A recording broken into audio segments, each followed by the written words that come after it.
Roll call. Here. Here.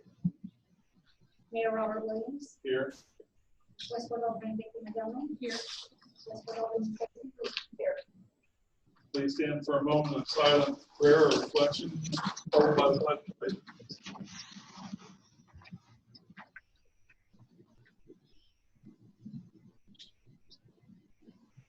I pledge allegiance to the flag of the United States of America and to the republic for which it stands, one nation, under God, indivisible, with liberty and justice for all.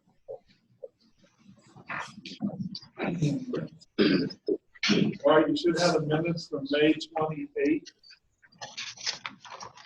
You want to review those, or anybody have any recommended changes or a motion to approve?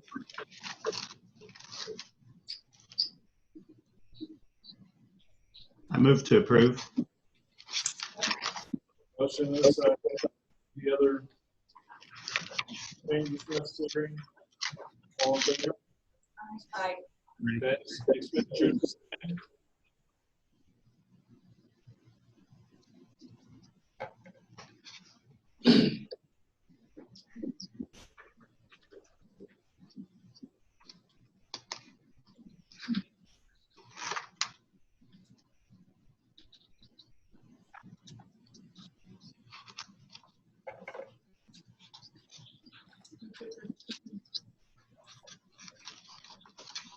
Have a motion.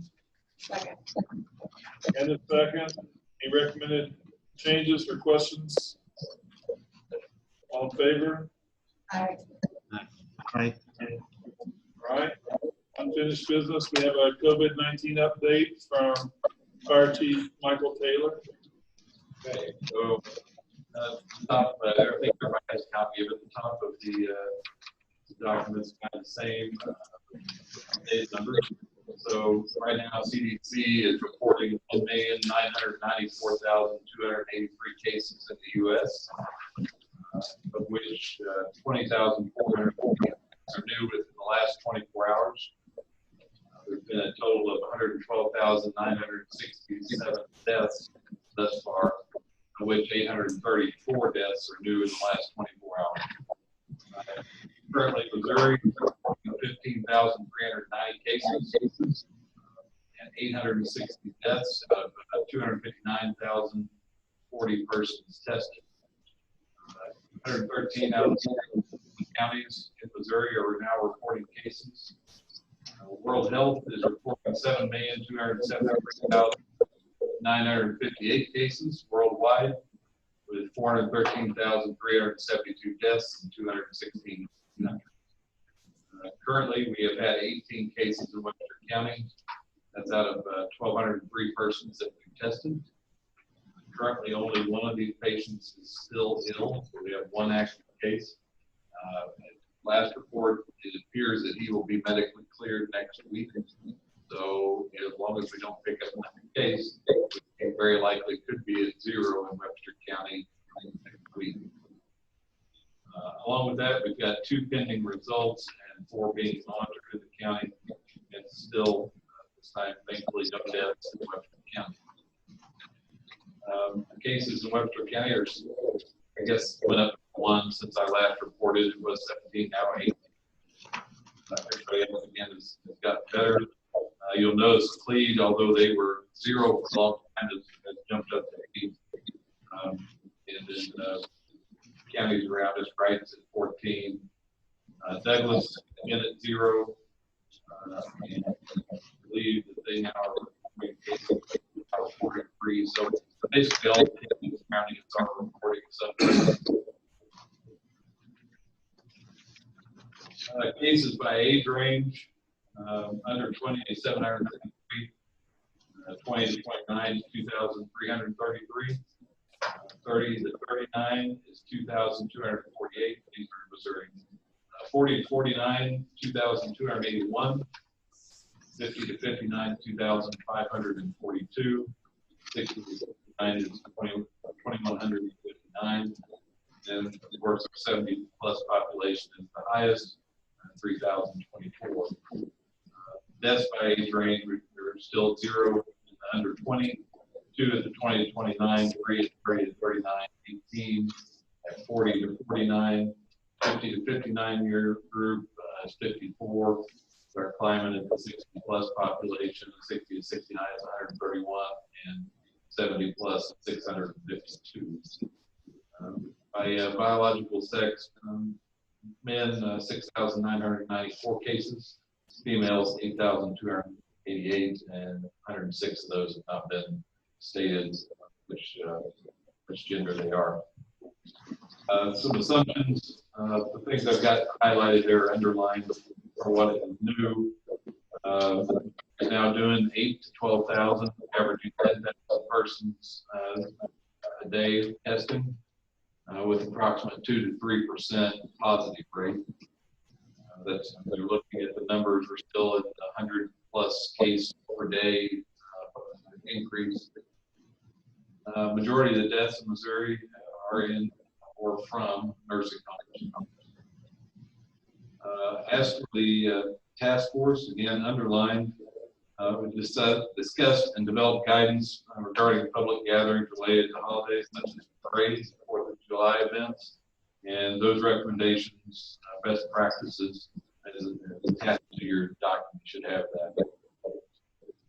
Drive-through test site, we have another one set for the Webster County Fairgrounds as of June 22nd. This test site will be free of charge. We'll be testing both symptomatic and asymptomatic and doing antibody and blood draws at that site. So pretty much anybody can show up that are having symptoms, whether they're not having, whether they're insured or not insured, whether they can pay or not.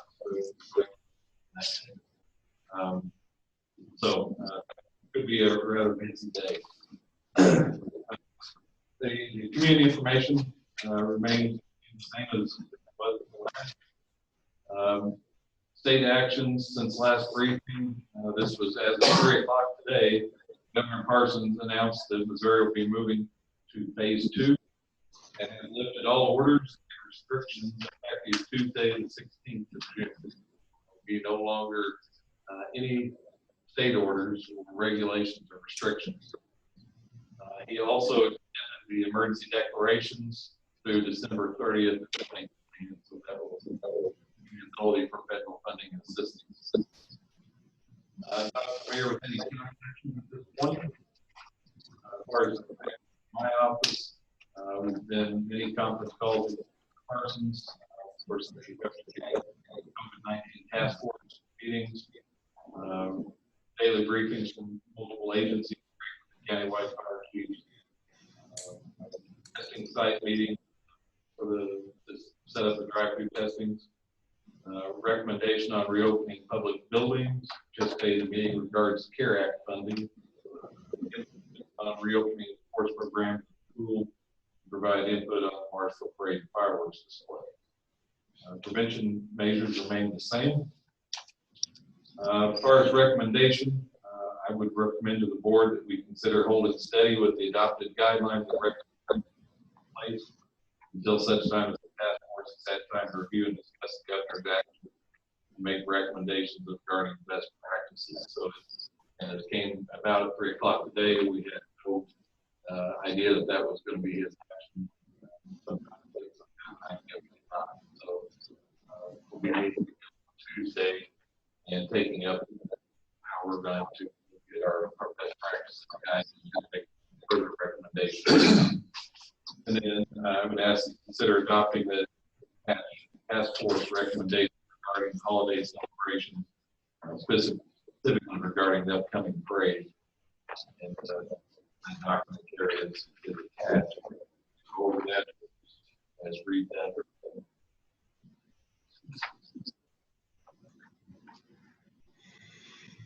I believe that an item moving. I think we're okay. Leave it there and we'll get a look at that. That is all I have, unless there's questions. I will point out that currently there is a ordinance in place that places martial in a state of civil emergency. The mayor has the flexibility to either increase the restrictions or lower them. Right now, they're relaxed just to comply with the state order. But that ordinance, at some point, it states in there that it will have, the only way that it goes away is when either we're talking about allowing COVID-19 task force to review and make recommendations. Currently, the mayor has the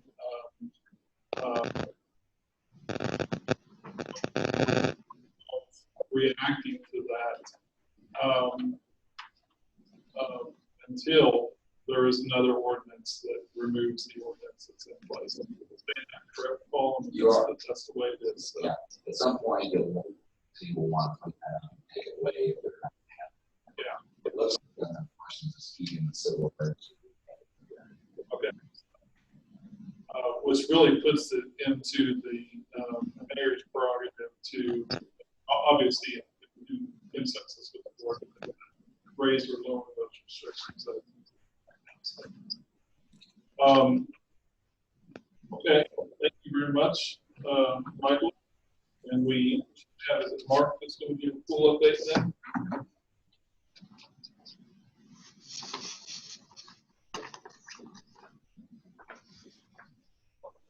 You there, Mark?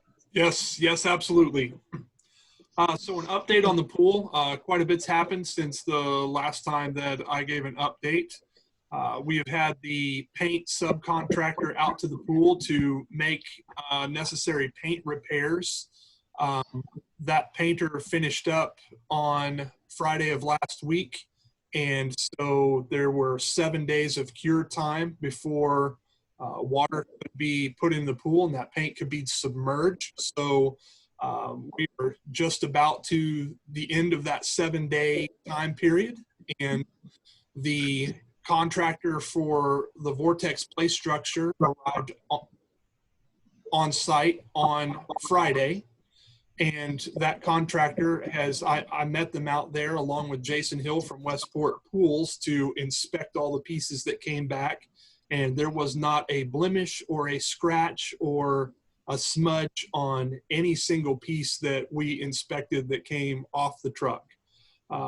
He spent most of this week reassembling that play structure, and he's going to have to make one more trip out to finish up some minor details, but the play structure is assembled, it is functional, it is safe, and it is at a point where we could fill the pool and open it should we wish to do that.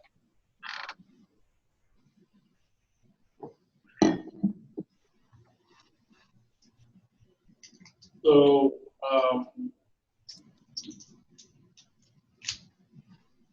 where are we as far as they mentioned?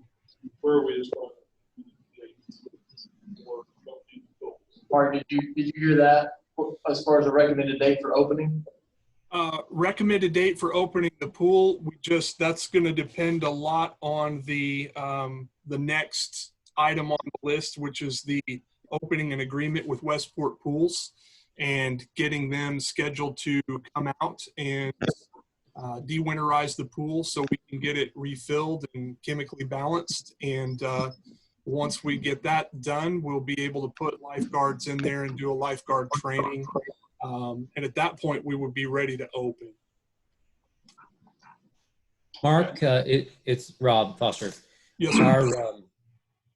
Do we have enough lifeguards to train and to open the pool staff?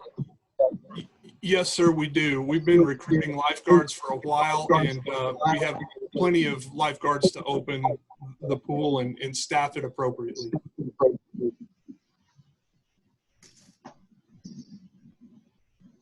Okay. More questions on the pool? All right, let's go ahead and read the bill number 2020-18, an ordinance authorizing a contract between the city of Marshall, Missouri and Westport Have a motion and a second. Any discussion? Roll call. Foster, Yes.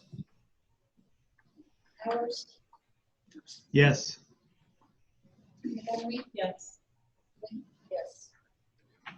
Second read, bill number 2020- ordinance authorizing a contract between the city of Marshville, Missouri and Westport Pools. Move to approve. Second. Motion and a second. Roll call, please. Foster, Yes. Powers, Yes. Yes. yes. Okay. Mark, do you have any, any idea of the amount of time it's going to take to get the opening done? Have you been in conversation with them at all? Excuse me.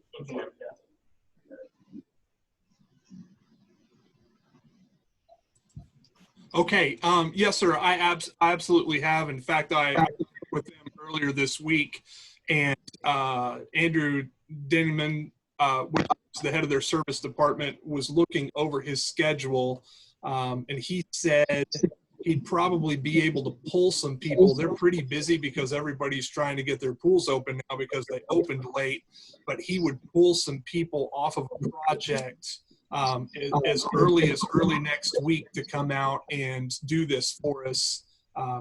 Should this bill have passed tonight, which it did, we get that contract back to them. I think they can be here early next week, and it would probably take them a couple of days to winterize the pool and get everything blown out and ready to go. And they'll kickstart, test the pumps, and then it's a matter of getting the pool filled. And I think we borrow a fire hose from the fire department and hook into the fire hydrant there. And I'm not sure exactly how long that took last year, but at that point we'd be able to balance chemicals. And I've been in contact with our chemical supply person who can also make a trip down early next week to deliver the pool chemicals to us. So I've got a question, Mark. What's your plan as far as, I'm in anticipation of this vote and likeliness that we were going to move forward. What's the communication plan with the community?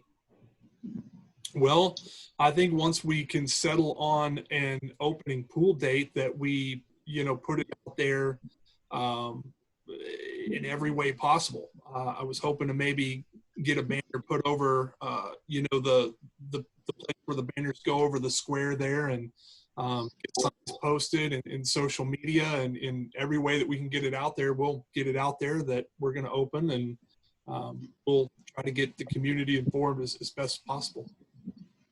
So did I hear you say once we get a date settled? Is that what you're thinking? Well, yes, we can put that date out there. I'm fine to announce that we'll be opening the pool. Yeah, that's what I'm looking for. I think is that we're making to me. I mean, the whole board needs to sort of have ownership in that. But it seems like now that we've made the decision to open the pool, that's news that people are waiting for, and supplement that news with the facts. We've got to, of course, get things scheduled, and there's a process, but that's underway. And even if you maybe don't know the exact date yet, that we're up and going and working toward that date as soon as possible. But how is whatever you communicate, what would be the forms of communicating?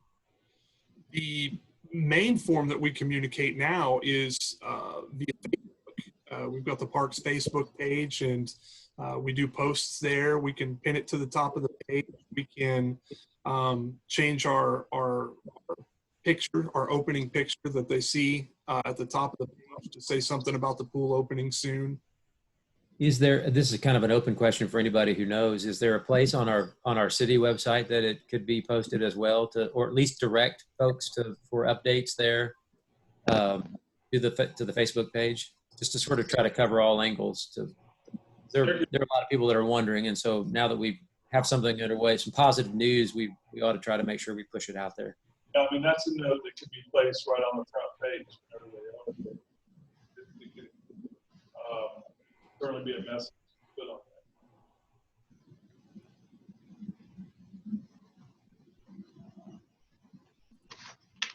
Which I think is what we want to do. That's what I'm hearing. So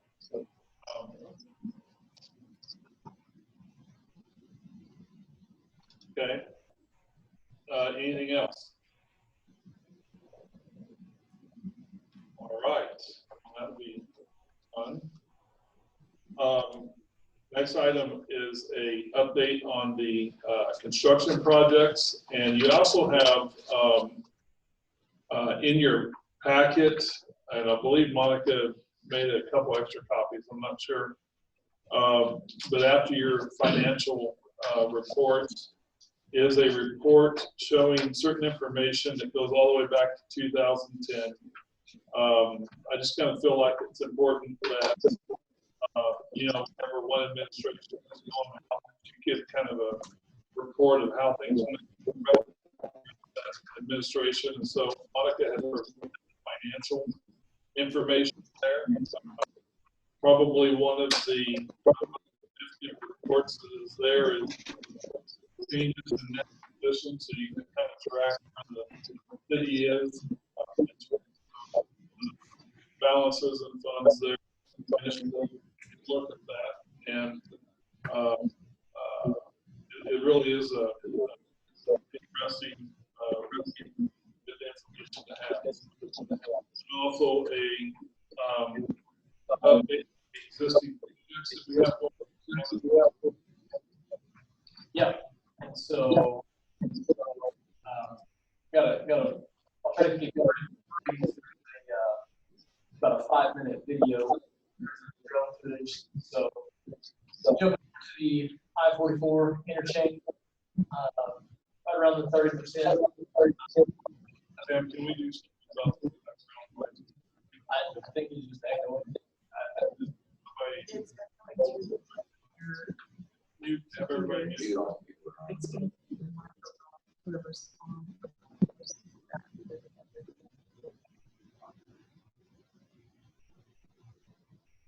That's you. Take care of it. So.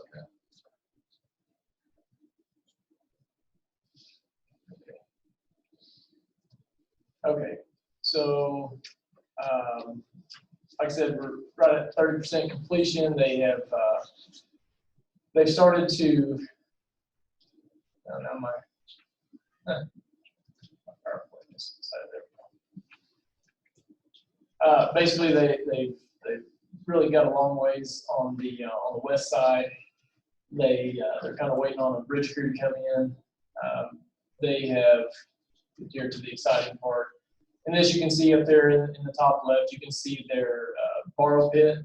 And then this was the picture that I presented earlier on the 16th of January. And then this is the picture as of this basically last month. So it's been a little bit of progress, but not just a ton from the 18th of May until now. And so again, just comparing video or pictures from January until now. This is just right over from the west side looking to the bridge piers there in the middle. You can see the roundabout's really starting to take shape. They're getting ready to start on that MSE wall. Again, you can just see lots and lots of grading. You can see their box culverts that they've had to put in and extend from over 40 from on the other side of 44. Kind of talk about a few things as this video is going. So as you'll be able to tell, they're just now moving over to the east side. And so they have, not that it's stopped progress, but they have they started running into a little bit of rock, trying to cut and fill over there. And so this area that we're getting ready to come up on, just by this tower, there at the very top, the right hand, there's quite a bit of a little cut right there. And they found some rock right in there, and so we're not exactly sure how much, but they're fighting weather just like what we are. So they're definitely in the dirt moving stage, and it's kind of hard to push mud. So they are working on it, and it's really starting to take shape as you'll be able to see as we go down through here.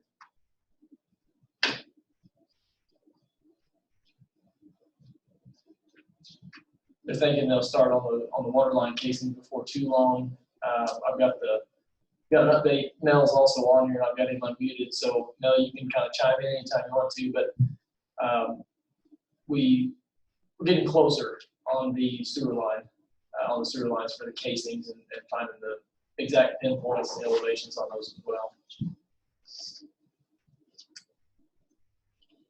So at this point, this is a question. We're still on time for a December completion of the interchange itself. I've been told nothing other than that. Okay. You know, anytime you're talking about a project like this, and you're gonna lose ground, then you're gonna gain ground on things. But I will say that I can't imagine anybody figured in as much wet weather as what we've had. I can't imagine that any construction crew would figure that much in. So I don't know. They haven't indicated anything other than that, but it's been wet for sure.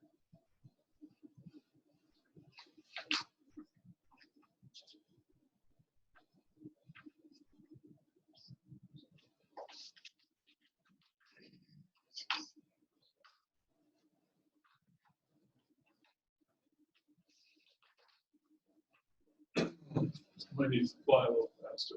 Yeah.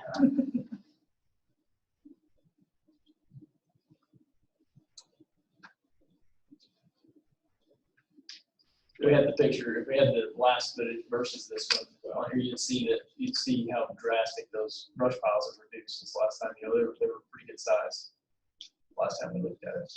All the little piles that you go through. Yeah. Until they burn them all. So, yeah.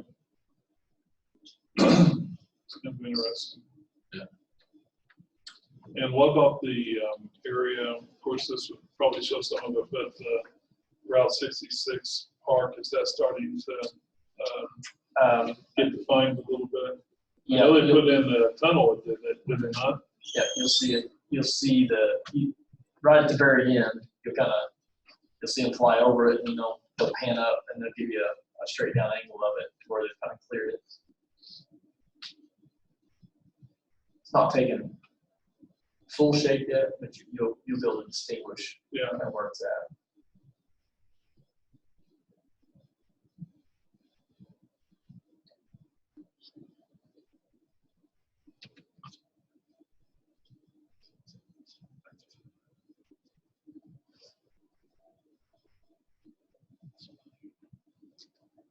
They have just moved a lot of dirt over on the other side, and a lot of rock out of that borrow pit.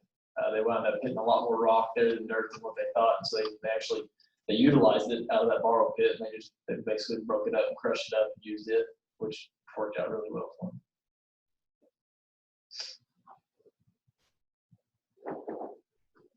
So you can kind of see that the tunnel's not put in yet, but that's basically giving you a good idea of where that roadside park's going to be. Okay. Super. Any questions on the I-44 before I move on? Okay, moving on to the roundabout. Again, this one here is just really getting underway, just a little over 2% of the way done. A little over $32,000 spent on it. This one's got a contractor goal of October, hard completion date of December. They broke ground on May 1st. They've got, as you guys all have seen or probably heard, they've got traffic shut down until they get some embankment stabilization done. Lots of grading, lots of fill. As you guys are aware, we'll get into it in a couple of slides. They ran into some unsuitable soils, and so that's one of the change orders that we brought back to you at the last meeting. Basically brought in some rock And then this is a geotextile fiber material that they put down for stabilization. And they'll fill on top of that, and it helps stabilize that area. Let's find Mel on here.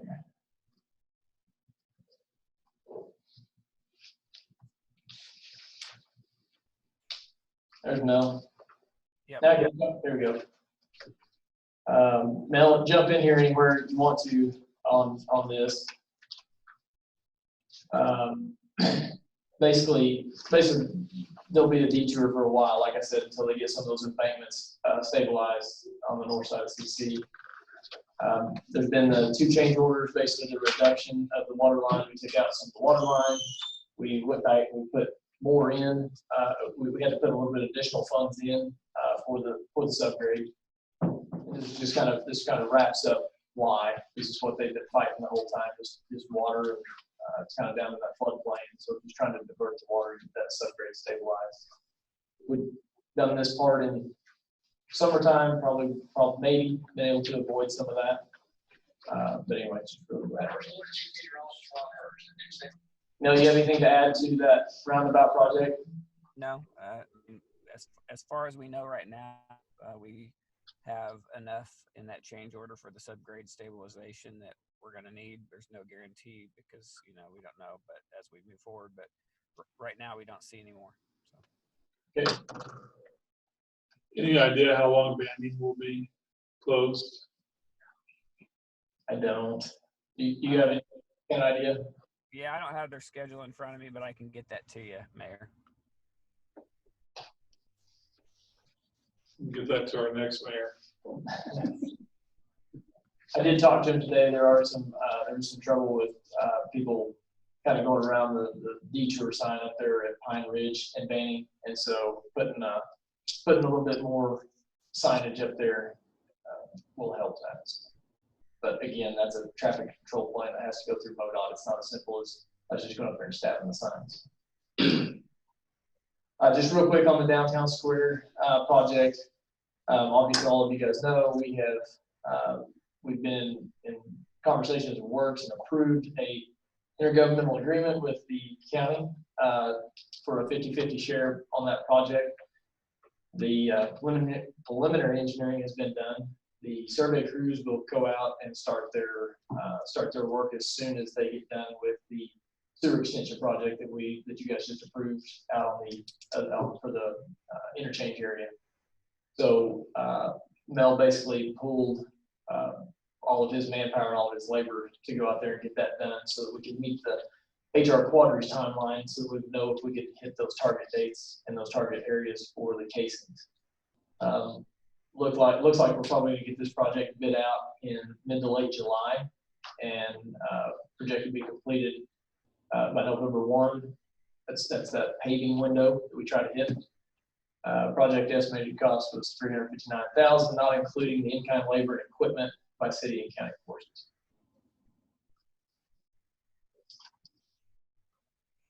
Okay, water contract 1, basically around 25%. This also does include quite a bit of stored materials. They built a concrete foundation for a new well house on Bay Street. They're building a new one just adjacent to the existing. They completed or waiting the back T samples on it that they have built, and it's in line. The transmission line basically have to build a transmission line down McVeigh Street to gain contact time before it enters into the system. That's in and just waiting. Upcoming work, again, in contract 1, they're still, you've seen them out there on North Elm. There's lots and lots of stuff buried there in the ground, lots of phone cables, fiber, and another water line to dig along the side. So keep that in mind where we see that they're not just flying through it. There's a lot of stuff there in the ground. How far down are they going to go? All the way to Julian. They're going all the way to Julian. Yeah. Okay. Yeah, which was a great decision from the board and staff to go on to do. I mean, it's increasing that 6-inch line out there. It's also an old cast iron line, and it's tying on to basically the backbone of that system that starts at 16-inch main actually starts right there where we're hooking onto it. So it's going to be a really good addition to that area of town. Again, this is the slab and foundation for the well house on McVeigh. This property that you see right back in here, that's basically the back of the fire station. There's the helipad in the back of Lundfield. It's North Elm Street. Again, just digging out through there.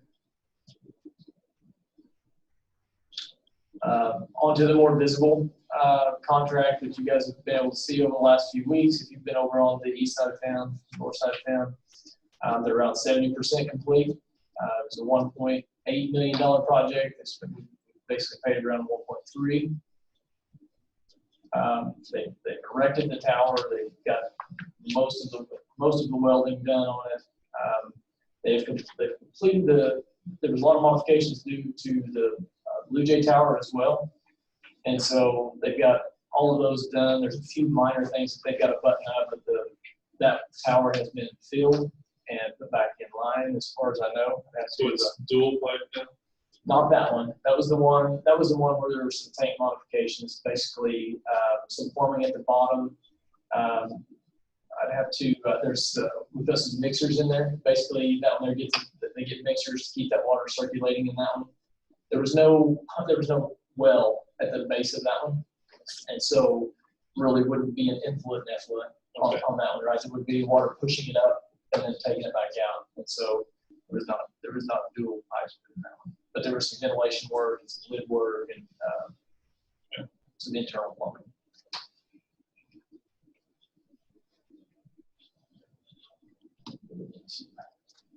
Get Richard on here too in case he's anything for you guys to have.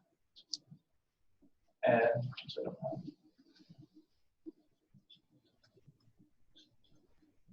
What is the Richard, chime in here. completion date on the water project in general?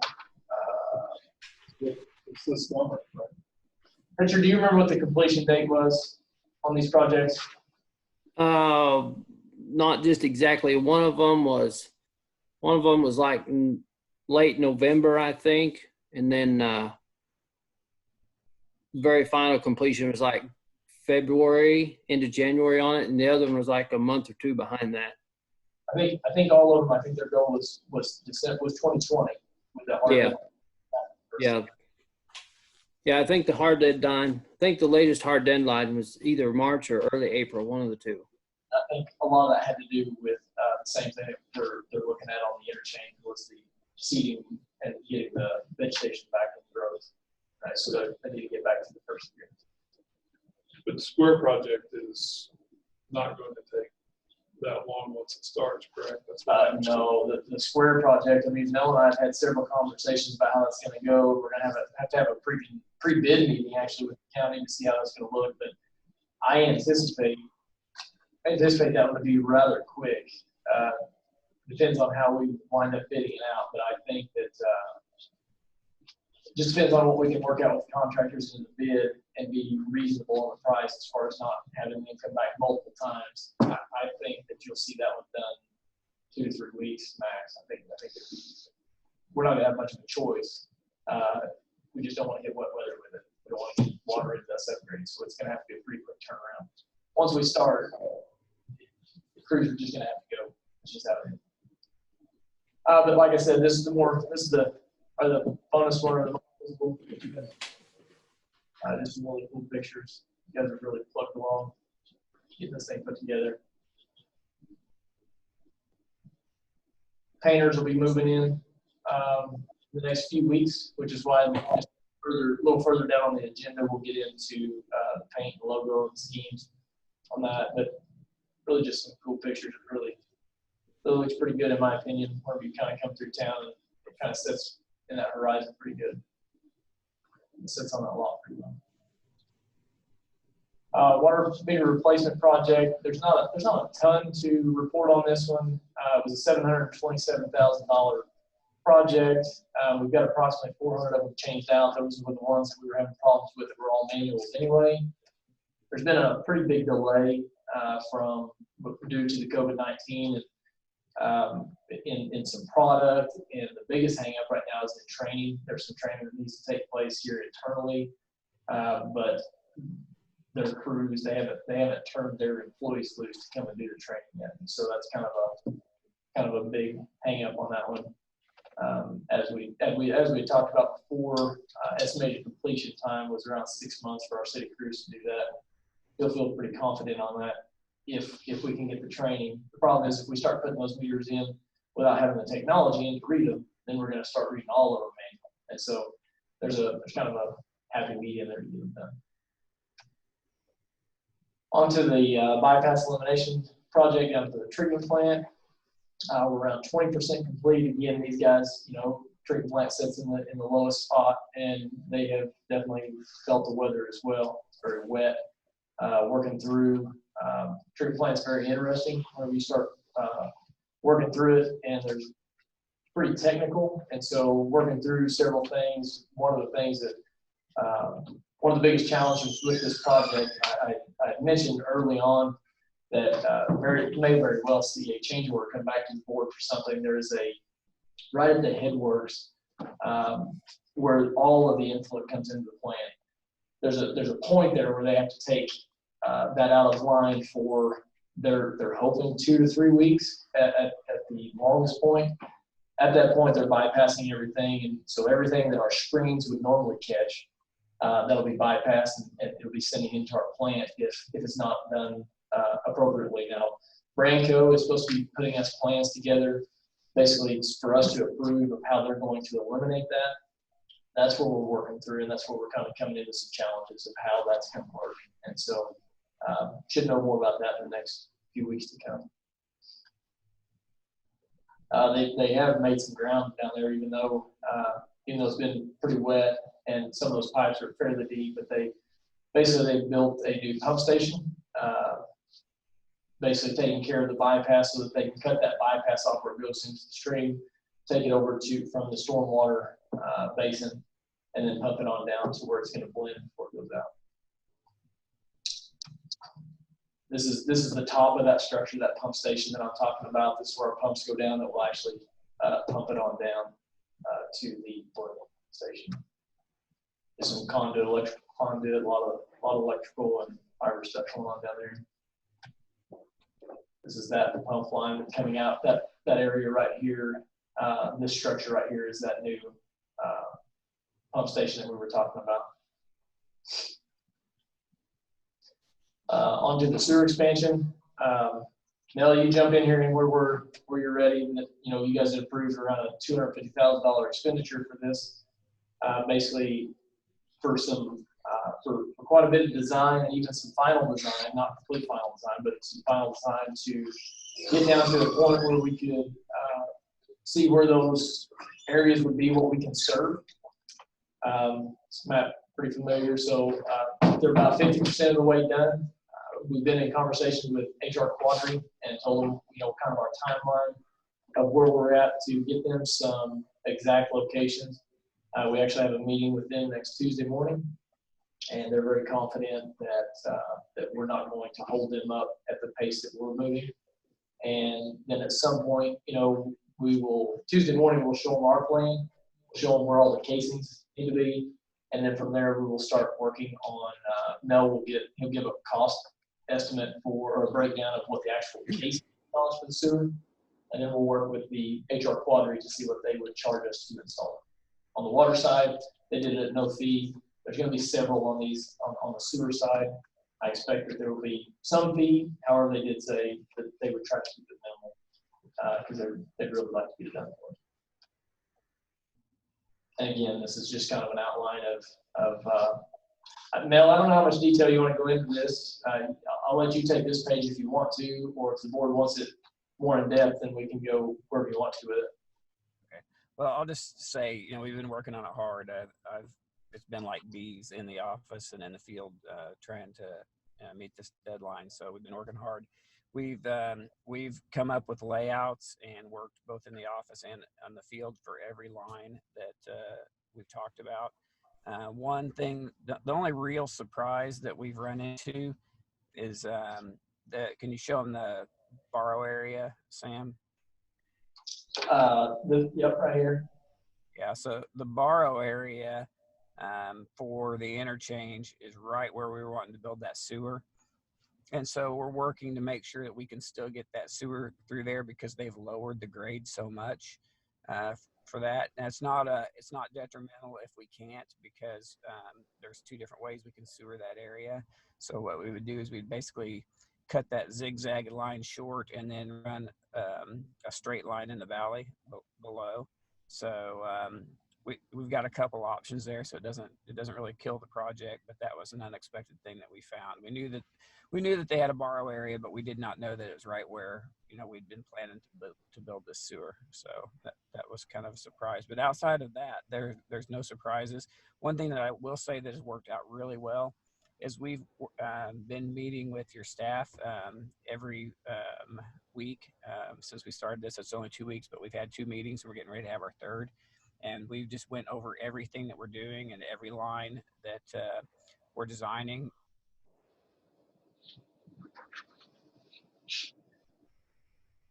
You still There you there? go. Yep, we got you now. But anyway, the input of us working with your staff, I mean, we've had Richard and Buck and Sam up there in the office with our staff. And I think that our design, some modifications and some fine tuning is really going to work out well. I don't know how you feel about that, Sam, how that's been working out for you, but I think we've been a pretty good team on it. No, it's worked out extremely well, you know, and so their crews have come out and put boots to the ground on every single line out here. Richard has stomped through the jungle with them, and so we've really been able to shallow some of these up. So when you take a template and you lay over that and say, well, this may be where it can go off of topo or off of LiDAR, you can get pretty close. But what we found in our first meetings is some of those lines were close to 30 feet deep, and so Mel and I have taken that back and taken advice from Buck and Richard and some from myself, and they've taken that back. And so we're really not looking at very many places that are really over 10 feet. Got a few little crests that we've got to go through that might meet the 10 or the 12 to 14 feet, which is just kind of typical with sewer. We've got some in town that are 22 to 26 feet. They are challenging to work on, but we're sitting pretty good to be able to not be in that position on this. And so, like Sam said, we'll meet with the contractor next Tuesday, and we'll show them what we're planning to do with these casings and coordinate our schedules. And then, hopefully, it appears that we are on schedule, if not slightly ahead, for where we wanted to be. So we'll continue to update you as often as you want on this, probably every meeting for a while. But everything's going good. Is there any questions on any of the projects or anything you guys want more information on? I think you have Rob still muted there, so next question. Before we move on, are there any questions on the project? All right, thank you, Sam. A lot of projects going on there. We are basically unfinished. Just critical remarks before we're going to start the administration. So, first of all, maybe you can use that back to Sam. Difficult to deal with, but after being alderman for 2 years, from 2012 to 2014, now serving as mayor since 2014, so 6 years plus penalized for an extra 2 months because of Stan Whitehurst and the state. Actually, I'm joking about Stan, but it has been a great honor. I mean, it really has been a great ride for me, and so I will have this look back on, for the rest of my life. It will definitely be a high point. And but in doing it, you hear an update on all the projects projects. There's many other projects, obviously the pool and, different, the beginning of the square project and several things that we've worked on. I think when we added it up at one point in time, it's over $35 million of improvements to the infrastructure, and none of that takes place without the dedicated staff that we have in Marshfield. And that's everybody from, city administrator, city clerk, collector, every office.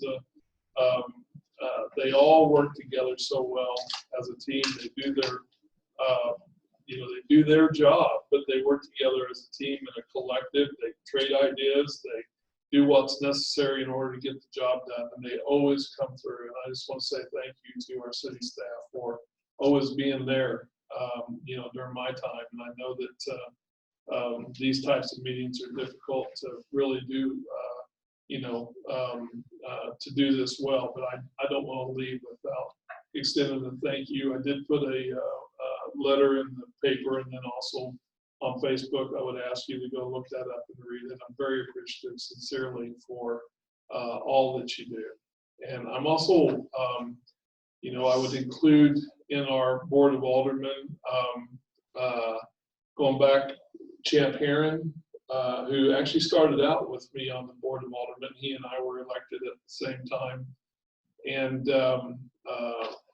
Jeremy Lofton, and we, along with the aldermen, all the aldermen today, there's just so much that we worked together on and worked with the city staff on, and all of the projects, everything that's going on is a result of those efforts. And so I just want to say thank you. I mean, it's been great. And, a lot of times whenever there's a change in administration or whatever, it's not a positive thing, but this is absolutely a positive thing. I'm ready to go, and Natalie's ready to come in. So I consider that to be positive.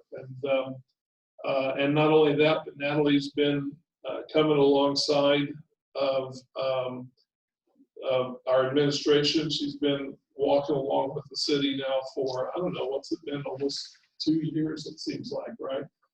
And is just totally on board with the direction that the city is going. And obviously, she's going to have her own ideas and her own things, and that's all great. But it feels like it's a smooth, positive transition, and I'm very appreciative that you're willing to run. That was important to me whenever I was thinking about, when would I hang it up? When will I be done? And one of the important things was, how would you transition? Who would come in and continue to move the ball forward? And I know that's going to happen. And so I'm very grateful for that. So I will conclude my remarks with this. Some time ago, I don't remember exactly how long ago, it's been a few years back, Karen Roast, father-in-law, Bob, donated, he created a gavel and a striker plate, and he donated it to the city. And so the gavel that we have here has a lot more meaning than just a gavel that the city went out and bought. It was specifically donated, and it's a great opportunity. I've asked the city staff to have a plaque made for it, and take and look at all of the mayor's names going all the way back to the first mayor, and to begin to put those on a plaque, and then the gavel, the donation that he made kind of becomes a symbol of continuity with the city. I hope that's what it is. I believe that we have that continuity today. I hope we always have that. I hope it's always that way. But I just want you to kind of know that, the tradition is a good thing, and transition is a good thing. But through all the transition, not everything has to change, and things just continue to move forward. And that's what the gavel, I think, represents. If we can figure out a way to kind of identify that on the plaque or whatever, is that while everything is always changing, the goals, the direction, the teamwork, all of those things are constants in our city, and they continue to move our city forward. So with that, I'm not going to say a lot more other than just to conclude by saying thank you very much for the opportunity to serve. It's been a great pleasure for me. So, and we will now move forward with the transition. I believe we have some swearing-ins to do, right? So, thank you. Do I need to now move out of my seat and get out of here? Before you do that, normally when there's a turnover of somebody involved in our process, we do cupcakes for everybody. With COVID, we are not doing cupcakes for everybody. So these are your cupcakes to take home. And there you go. Okay, I was thinking of you. Yeah.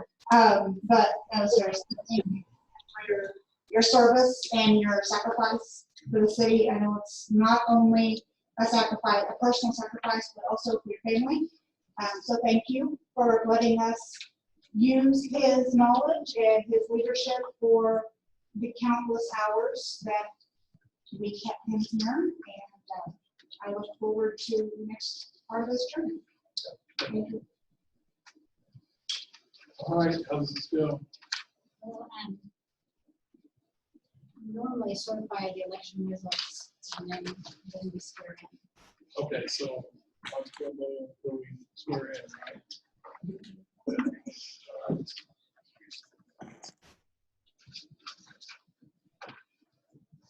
Let me pull back out my agenda. All right, let's certify the, You're backing up early. yeah, let's certify the election results. Yes, it does. You just have to accept that stand certified, and it's just you guys accepting stand certification. So we can do that with a motion. Yes. Motion to accept certification. Second. Motion and a second, all in favor? Aye. All right. Now I believe we have swearing in.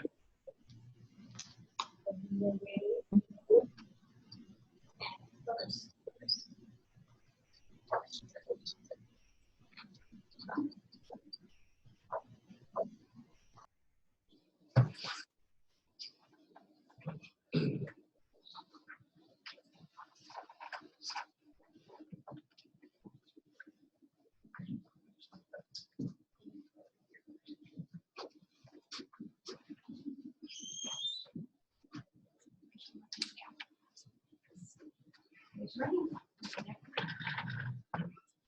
was going to say to somebody one.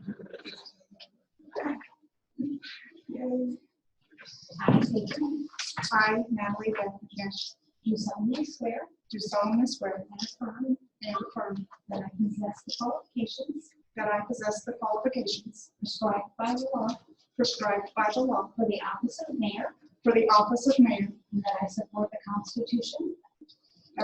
the Constitution of the United States and the state of Missouri, the provisions of the state statutes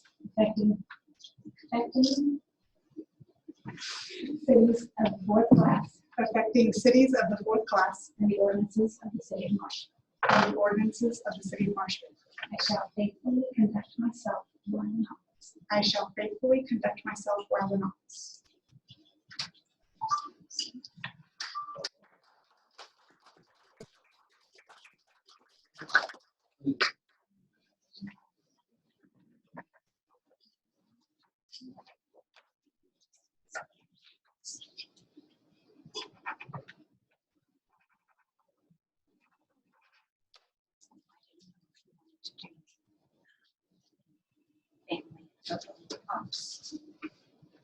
I suppose so. Come on, remember how to see us or something. Yeah. Come on,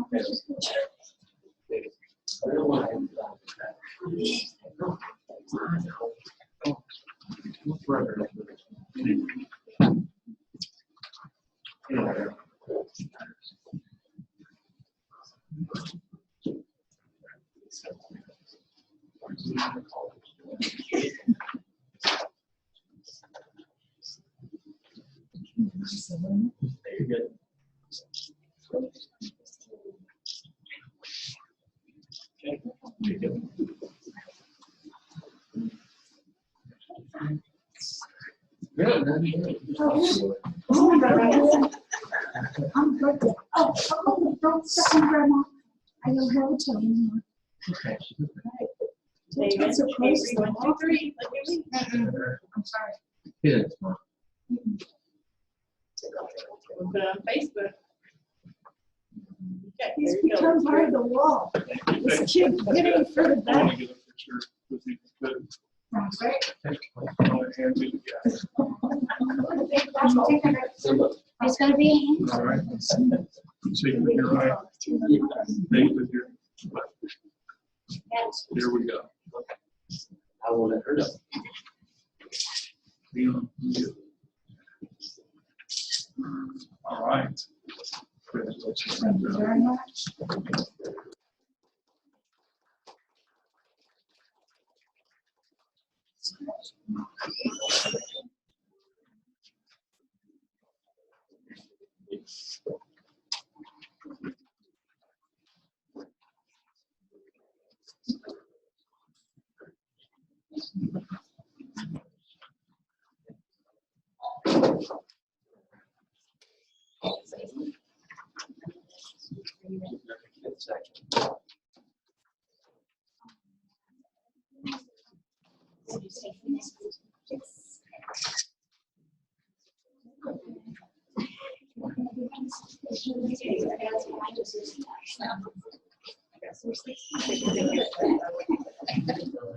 Oh, I forgot.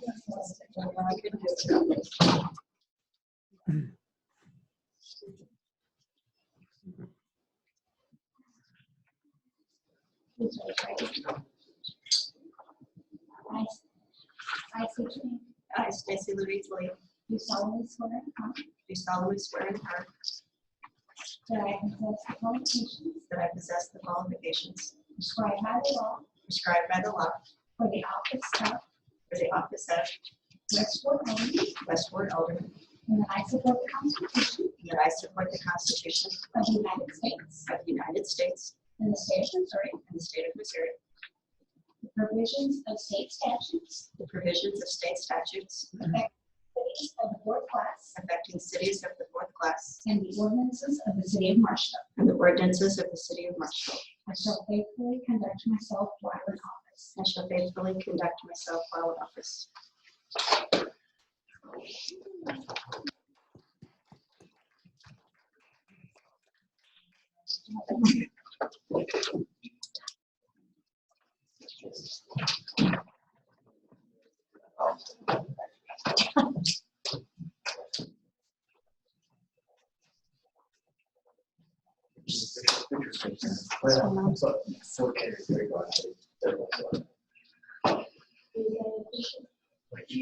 Yeah.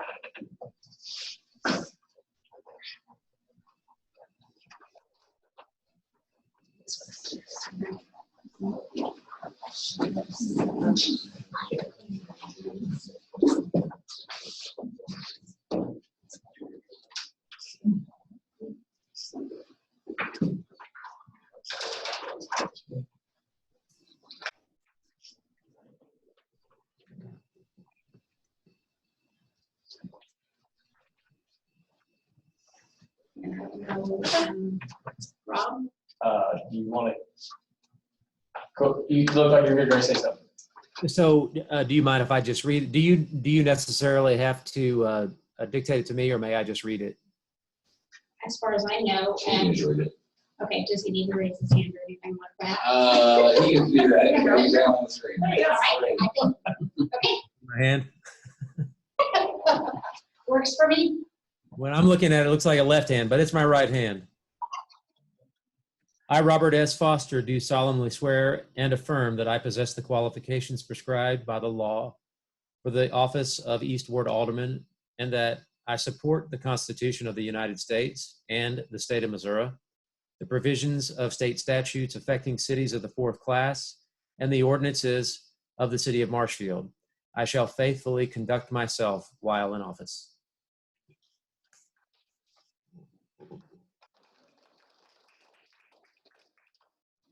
I got your picture too, Rob.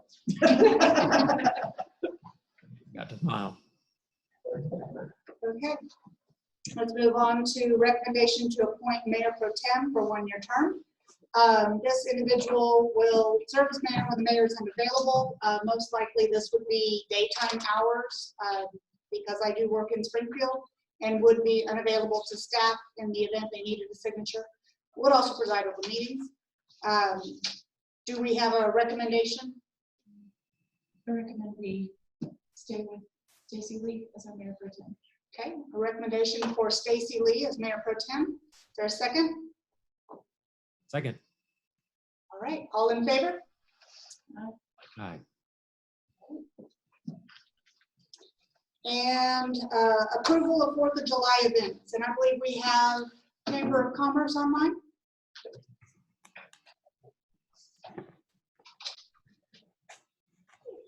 Hello. Casey.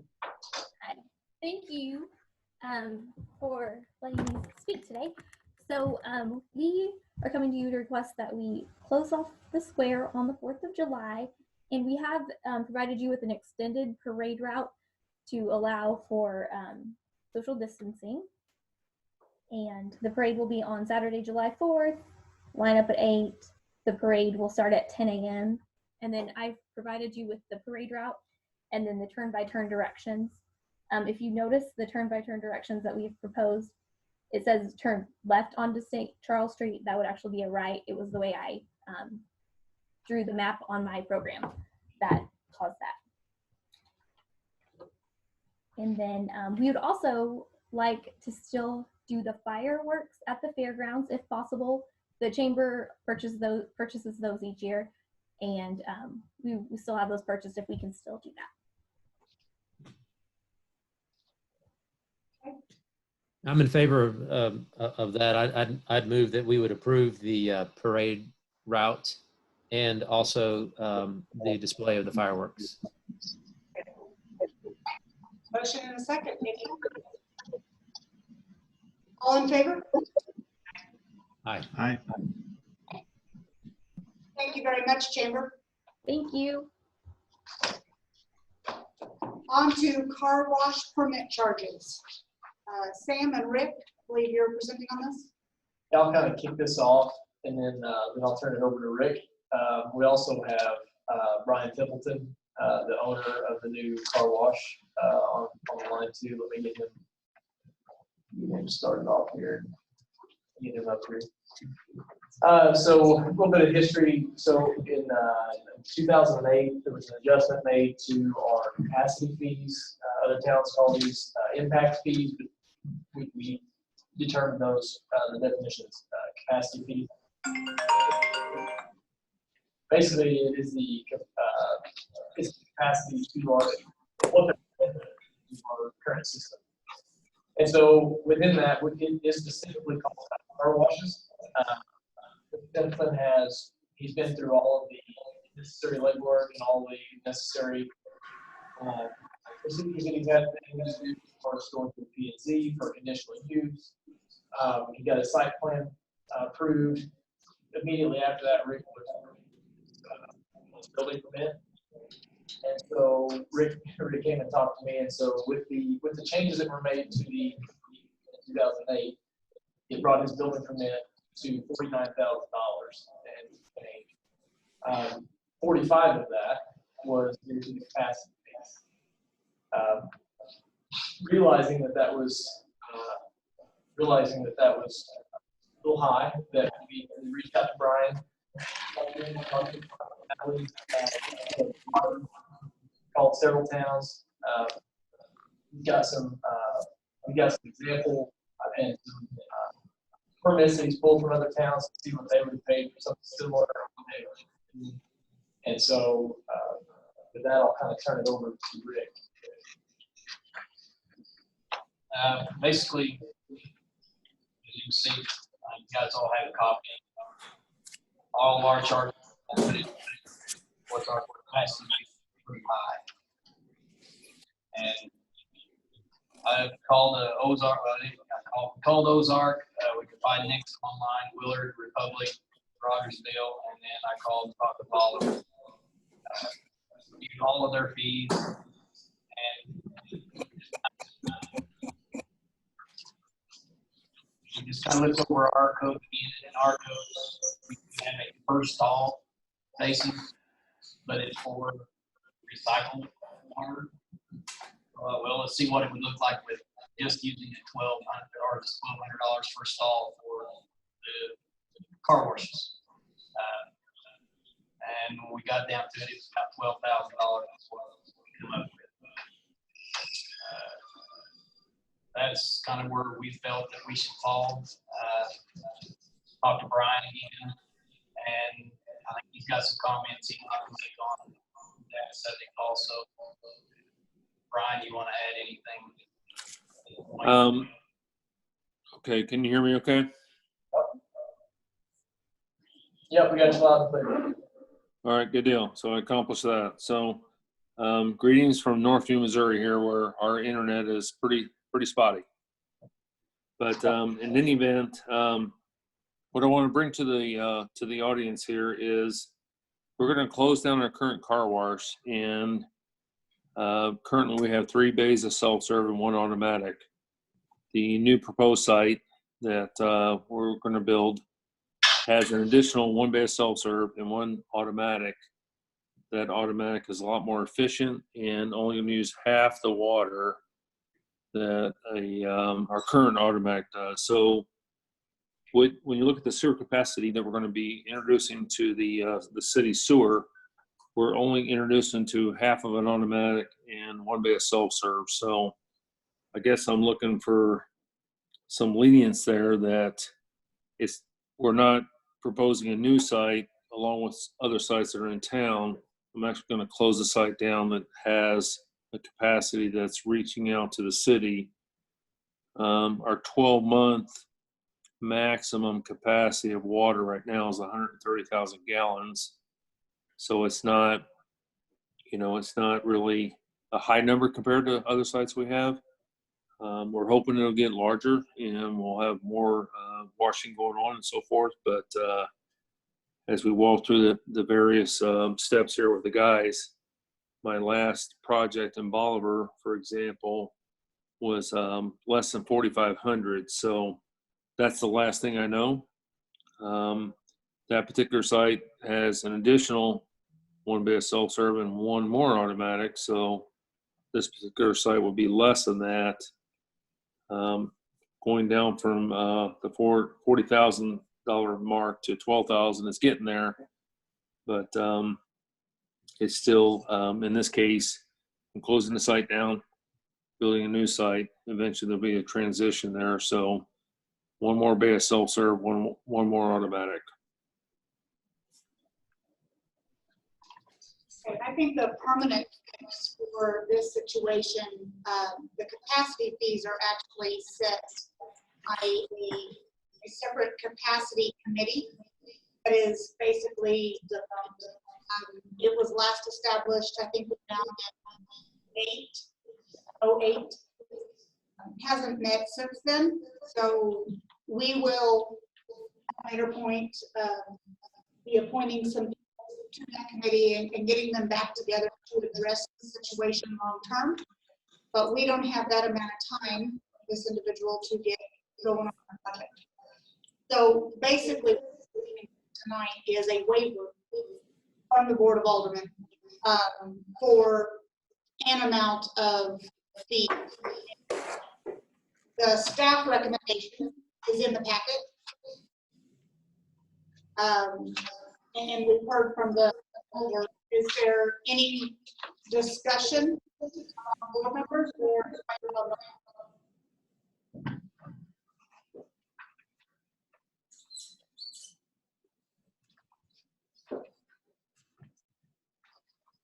I move to approve the staff recommendation.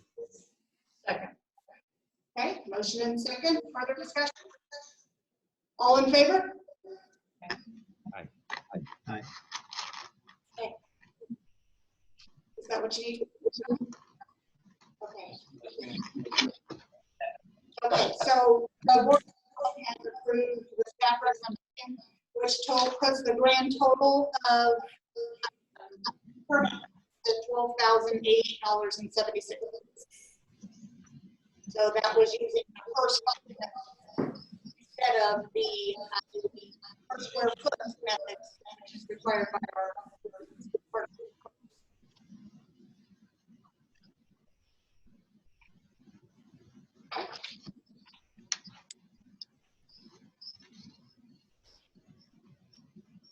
And with that, we'll proceed. Thank you very much for joining us, sir. Thanks, Brian.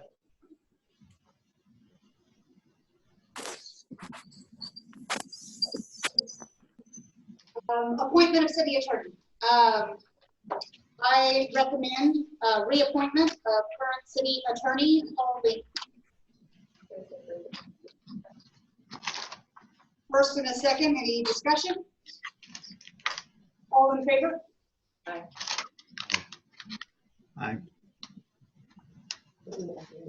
Okay.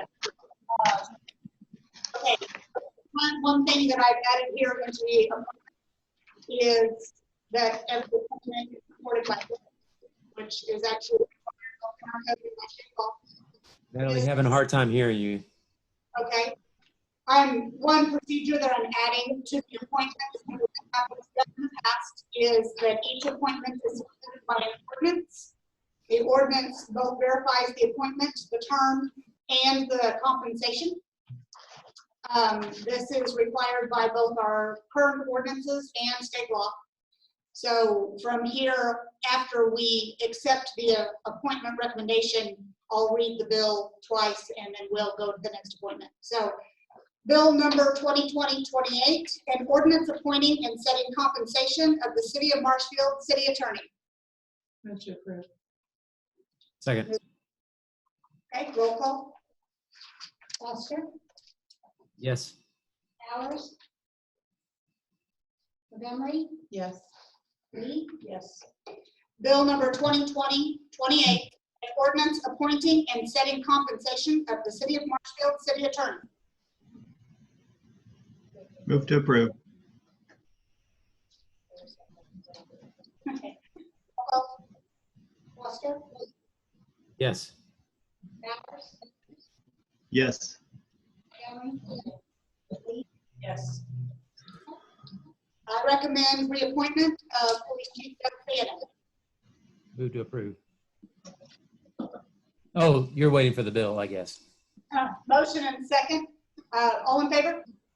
Aye. Bill 2029, an ordinance appointing and setting compensation of the city of Marshfield Chief of Police. Second. Roll call. Yes.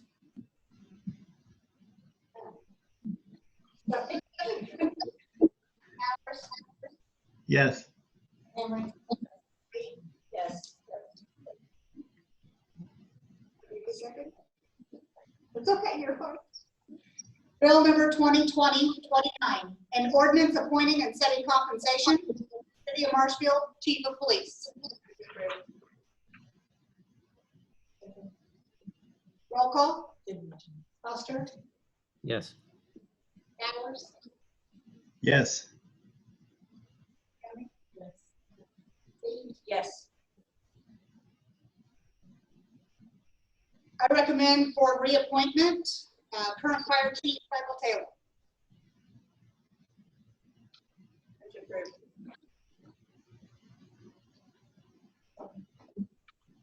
I have a motion and a second. All in favor? Aye.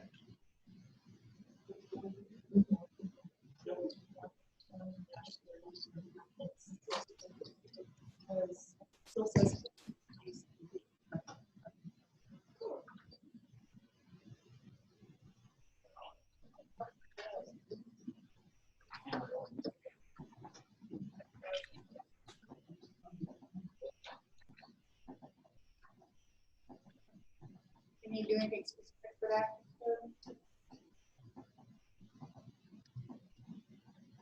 I would just vote it like the normal one, whenever it's actually signed. Sign the writer. Just get signed.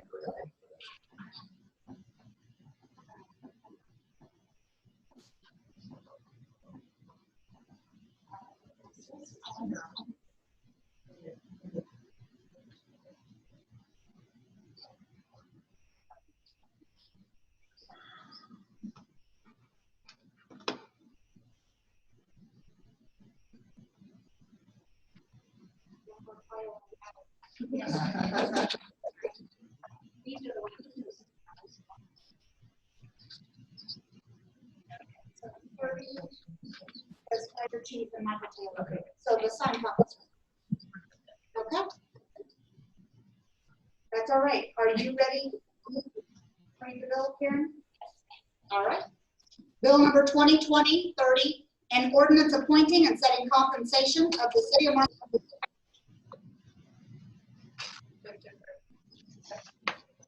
Roll call.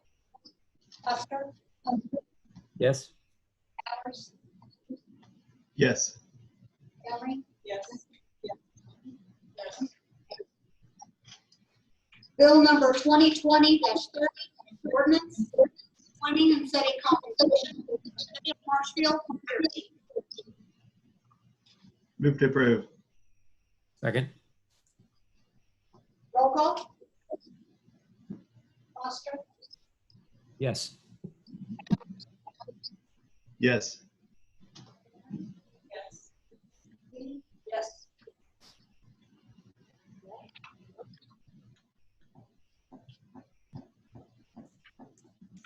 And we'll talk about the fire department. Michael, do you want to start off?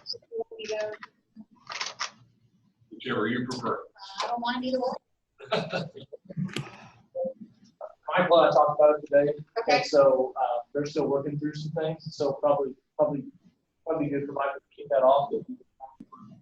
Sounds good.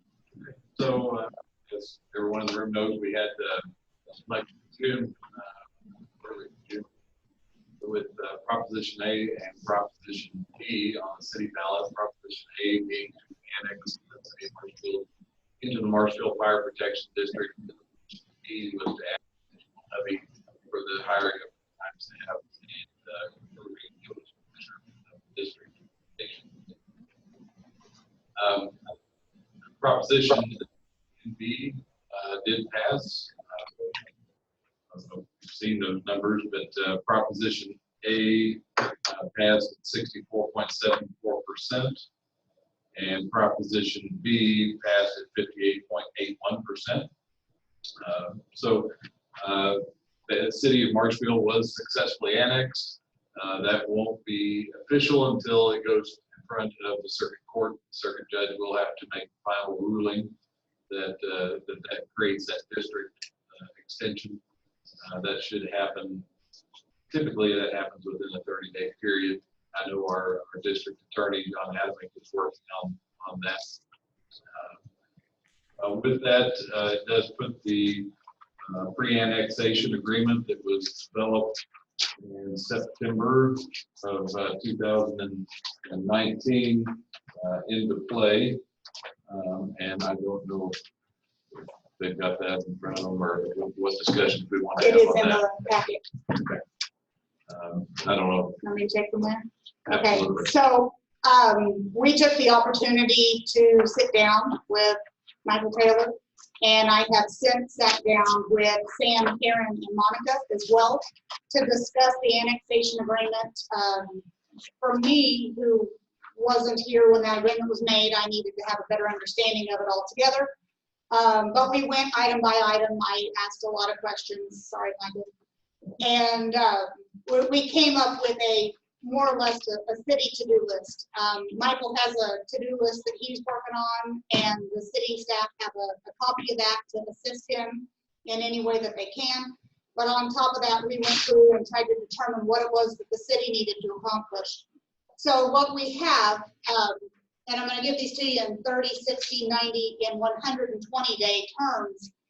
All of those hinge on this court order that we are currently waiting on. So once we get that court order, the clock will start. So in 30 days, what we have are changes to our current ordinances and code. There are 2 chapters that have to be reviewed. One specifically that will probably just be abolished. And there are about 18 other sections that either reference Marshfield Fire Department or the fire chief. And so all of that language is going to need to be removed. Karen has a list of what I found. I'm sure there's other pieces that just didn't fall out in my search for records. So she'll look for that as well. And I think she's going to start kind of looking through and seeing what it is we need to change. A lot of these pieces won't change for operations. It's just the terminology used within them that is going to change. So instead of saying Marshfield Fire Department, it will either need to say a department, any department, or it could specifically reference the district. We can go any which direction on many of these. As well, it'll talk about the fire marshal's responsibilities, and those are outlined in this pre-annexation agreement. So we will need to go through and make sure that what our code says agrees with the annexation agreement, and that there's just a streamline between the two documents. So we have that coming in 30 days. In 60 days, we need to transfer Station 1, which is the South Prairie Lane Station. We transfer all apparatus and equipment at that point, and we transfer budgeted monies less employee lines. So the transfer of Station 1 will require a survey for a legal description and a quick claim deed, basically. The apparatus and equipment has already been fully inventoried, so there will be a letter that is signed by both parties to document the transfer of those assets from one entity to the other. And Monica is working on which lines of the budget we will transfer and what our cutoff needs to be for expenses into those lines to make sure we get a solid number before that transfer is made.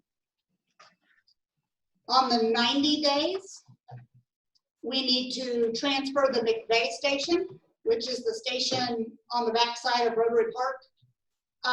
That particular transfer is the one that comes with the stipulation that if they quit using that as a fire department, it immediately reverts back to the city. So we'll be looking for that specific terminology in the deed. Michael has provided an example of a different deed that he has that has that same sort of requirement. So we will be looking for that. That would be again, a survey and closing costs. And then the other part that has to happen within 90 days is that we're required to deed over 3 acres for a future headquarters. And that is supposed to go up around the current Tommy McDonald Aquatic Center. We have quite a bit of acreage that's up there, not all of it's road frontage. We're going to need to put together a site selection committee. And I am looking to gauge interest in who is going to be a part of that committee. From the district side, we're going to have 2 board members, correct?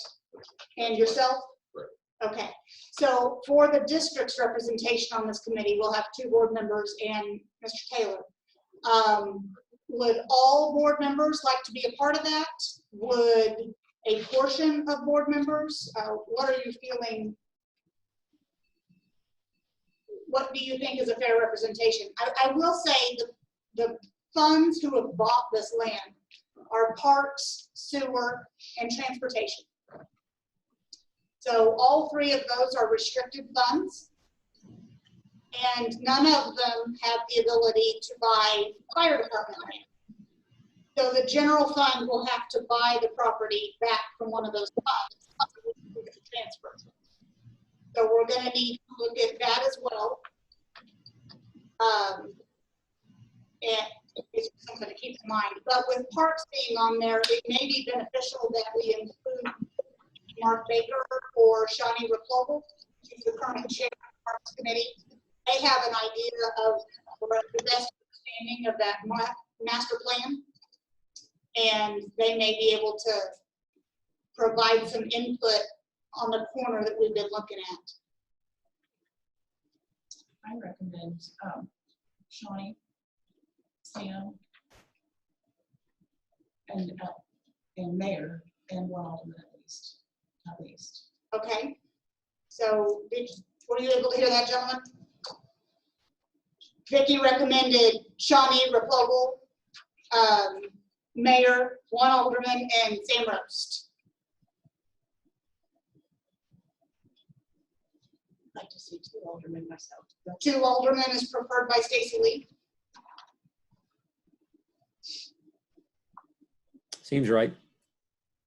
I like the 2 alderman approach. They're sending 2 board members. Yeah, we send 2 as well. Okay. Any input on who wants to be the 2 board members?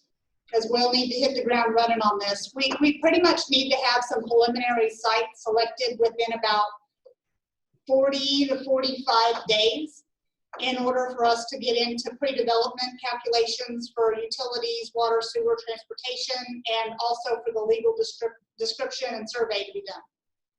So Natalie, I have a question. I have a question about what will inform that committee in trying to make this site selection. I have to assume that we'd have some professional input on what sites are even suitable or feasible to try to develop for that. So that I'm sure that'll take a little bit of time too, but so that we're not sort of shooting in the dark, whoever's on the committee, on what are, to sum it up, feasible, possible locations.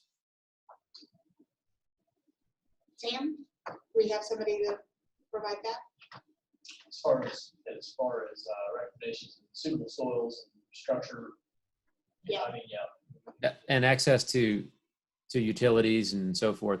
So who will, so we'll provide, according to our agreement, 3 acres, but then who will pay for the utilities to the property? That's not part of the agreement. It basically lays out, I mean, unless I'm reading it differently, it basically lays out that we'll give them 3 acres for that. And so right.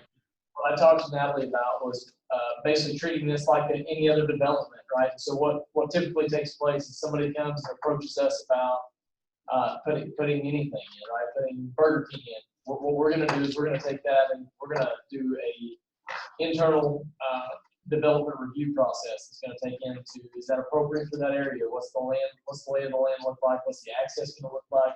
What are the utilities? And that's something that we do with every development that comes in. And so that will definitely be looked at. If it's outside of the staff's realm, then that's when we reach out to our professional engineers to get their input as well. Will there be involvement or input or recommendations from planning and zoning? Good. Yep. We absolutely could. Yep. And in fact, that could be the first place. I mean, they would typically be involved in development, right? Yep. And land use and so forth. That seems reasonable, I think. So we would, yeah. So typically, what I talked to Natalie about today was, I think what we'll wind up seeing is probably option A, B, and C. And so there'll be pros and cons to however many options there are. But we would do our internal review, and then we'd go to P and Z. And then what about P and Z? What'd you say? So typically, what we would do is we would do our internal review, and then we would turn around and take that to P and Z. Okay. So in that case, I'm happy for anybody else to volunteer to fill those 2 positions. But being on planning and zoning, if I'd be willing to serve on the selection committee, so because I'll be hearing it at planning and zoning meetings anyway. So, but anybody else who wants it more certainly may do it. I was going to recommend Rob and Stacy as the 2 aldermen. Okay. Rob and Stacy. Stacy agrees. Mark, is that all right with you? Okay. Then we'll get in touch with everyone and put a group together so that we can get this ball rolling as soon as possible. The last part of this is the 120-day deadline, which is for the transfer of employees. So at that point, Chief Taylor will no longer be City of Marshfield Chief. He'll just be the district chief. And I said just, I'm sorry. He will be the district chief. And at that point, the remaining budgetary lines for employees will also be transferred. We will also write off the liability for the accrued vacation and sick leave at that point. So that's our current to-do list. I think it's doable. I will note that we did not budget for annexation this year, so this is not currently in our general fund budget, but it will have to come from the unallocated cash balance for general fund. So all closing costs, which we don't know how much those are yet, any survey fees, and the purchase of the land from the restricted fund. I have a question that may be one to research. Maybe somebody knows right off the top of their head.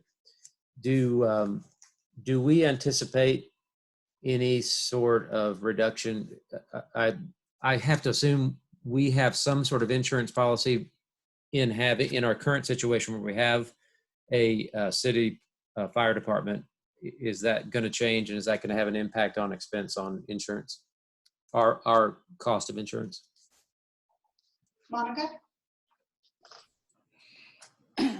It certainly will. I mean, we'll be able to remove those from our insurance policy.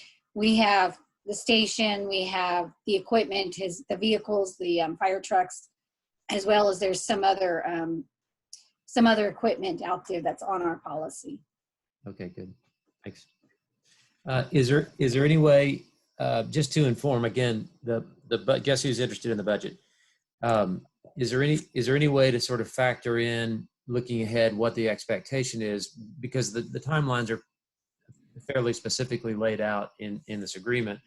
So can we sort of look forward to what savings may offset some of our unbudgeted expenses related to this transfer? Again, not expecting it now, but is that something we could probably forecast? I think we could look forward, however, especially with the insurance cost that was already budgeted within the fire department, and will be part of that transfer that's required. So I don't think you're going to see the savings in this current budget. I think you're going to see the savings next year. That's how I would see it too, is that savings will be next year. I don't believe we'll see any savings this year, because whatever is not budgeted, or whatever hasn't been spent, it would be going over to the fire department. Correct. It transfers over anyway. We'll be making basically Without being reimbursed for that, then? A reimbursement allowance within the contract.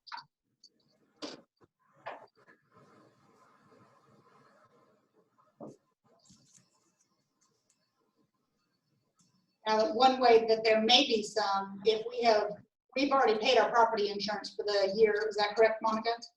That is correct. So there will be some coming back from the insurance company, I imagine, a refund. Correct. For after we canceled the property insurance. So I think that's what Rob's alluding to is, am I correct?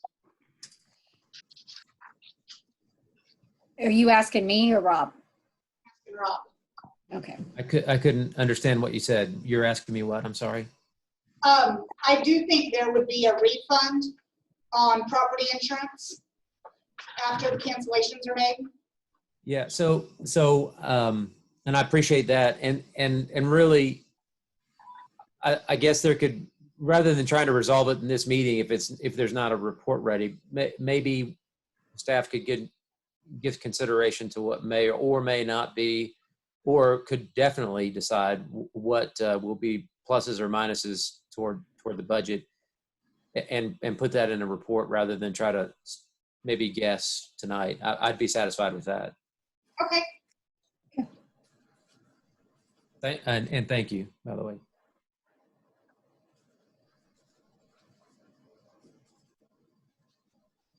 All right. If nothing else there, I have appointment for the Planning and Zoning Commission. I would recommend Dave Kelly to the Planning and Zoning Commission with a term expiring January of 2024. Second. Motion and a second. All in favor? Aye.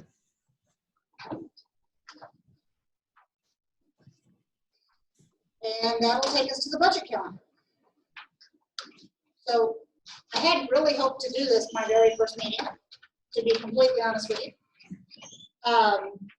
However, because it's June and budget season actually starts in July, I thought it was good to get it out there in case it required more than one meeting of discussion before we came to a consensus on this. But there are several things that are different in my budget calendar than what we did last year.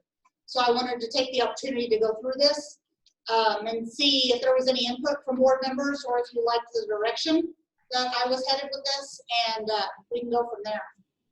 So the first thing that you will notice is there is no reference to priority-based budgeting.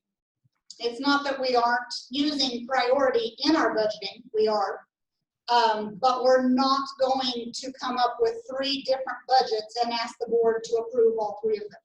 We're going to have one budget document,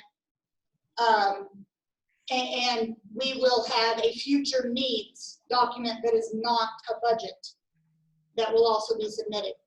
So what we're looking at the first part of this, where I have kind of an outline of what the budget document would look like, is pretty much the same thing as what we've had before. Not many changes there. The procedure that has changed is that in the past, the city department's heads have put together a budget. It has gone before the city administrator, and then it has gone to the finance committee. And I feel like the finance committee is in the wrong place in this process. I would like this budget to go from city administrator to the board. Thank you. And the board discuss it and have ownership of it, and then send it to the finance committee for input. Now, allow them to sit at the 30,000 foot level and give us their ideas as to the direction we're heading, the projects that we've included, the way we're calculating revenues, whatever that may be. But those would come back to the board as recommendations, and then the board would get, again, another look at that budget. So that is the main thing that changes in this. It's not the document itself. Yeah, there's some tweaks to that. But what's mainly changing is where the finance committee falls in the process of approving a budget. Do I have agreement that that is appropriate? Enthusiastic agreement. Fantastic. I was hoping I would get it. So with that, I will be honest, I have set a fairly tight schedule in here, but I have spoken with Monica, Sam, and a few members of the finance committee, just making sure that they were on the same page as I was with this. The schedule's tight, I have no doubt about that, but it allows for all of those reviews to take place and a budget to be set before the end of the year. There could be instances where we just can't get through whatever that budget is that's on that date, and we need to set another meeting. My knowledge of the 4 aldermen on this, I'm not worried at all about you being willing to do that.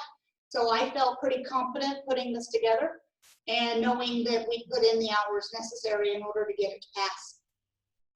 What I've done is set up each block for a certain budget.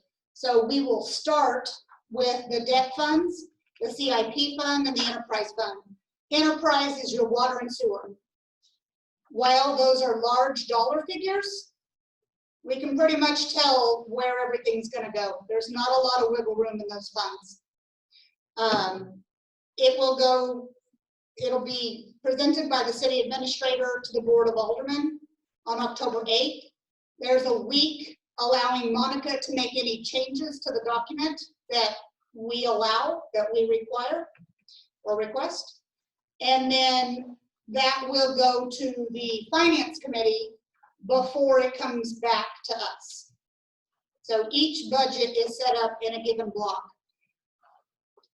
This would allow for passage of next year's budget by December 17th. Any questions, comments, or things I can move around, or do we feel pretty comfortable with this timeline? This looks great. Is this pretty good? We can go with this, gentlemen? Yeah, I'm glad to see it laid out. Okay. All right, then we will take off and go from there. Can you guys hear me? I can now, yes. Okay. I said yes. Okay. I don't know what's going on with my sound over here. Sorry. That's all right. Awesome. All right, we'll go into the next part. I'm introduced before I read the bill. But I have served on the Finance Committee for the last 2 years. And during that time, the committee members have asked more than once for some guidance from the board as far as what their roles and responsibilities were supposed to be. So I felt led coming into this role to ensure that that was done for that committee. And I do believe the board will support this endeavor. Every other committee that has been a long part of the city has been established in our code. And adding this one to the other sections just provides it a better structure and allows for that perpetuity to exist and focus and purpose to exist within the entity. So what I've done is I Google searched, trying to find finance committees in other cities. What you have in your packet is what I found for finance committees in other cities. I don't believe that any of these cities are necessarily comparable to Marshfield, but it really did give us a very clear understanding that nobody does it the same. I took ideas from each one of these and rolled it into the draft bill that I have in the packet. If you can look at the packet with me, I'd like to point out just a few things. I've set the membership of this committee to be between 5 and 7, but that it didn't have to be a specific number, just no less than 5. And I also asked that the members be citizens of Webster County and not specifically the city of Marshfield. The purpose of the Finance Committee in that second paragraph was actually developed by the current chairman, Chan Croker. Thank you. Sorry. And I believe it will add a nice foundation to this committee. There are 3-year terms. They serve without compensation. And within their responsibilities, they review the annual budget and provide a written recommendation back to the board. That's it. They don't establish the budget. They don't meet with city staff. They are simply looking at the budget that we provide them and giving us their opinion. They also will work with city staff on development of CIP plans, which is where priority-based budgeting will come into play. They will look at future needs in the areas of equipment, in the area of facilities, in programming, and try to help prioritize these and get a solid feeling of what's coming up in the future so that we can plan for it properly. They will review the CAFR. The CAFR is the report that Monica puts together, currently is submitted to the GFOA for review, and in the past couple of years we've received an award for the report that she's put together. the CAFR, more than anything, that's the city's financial report. The CAFR is specifically put together on a level that's supposed to be meant for most citizens to be able to easily read and understand this document.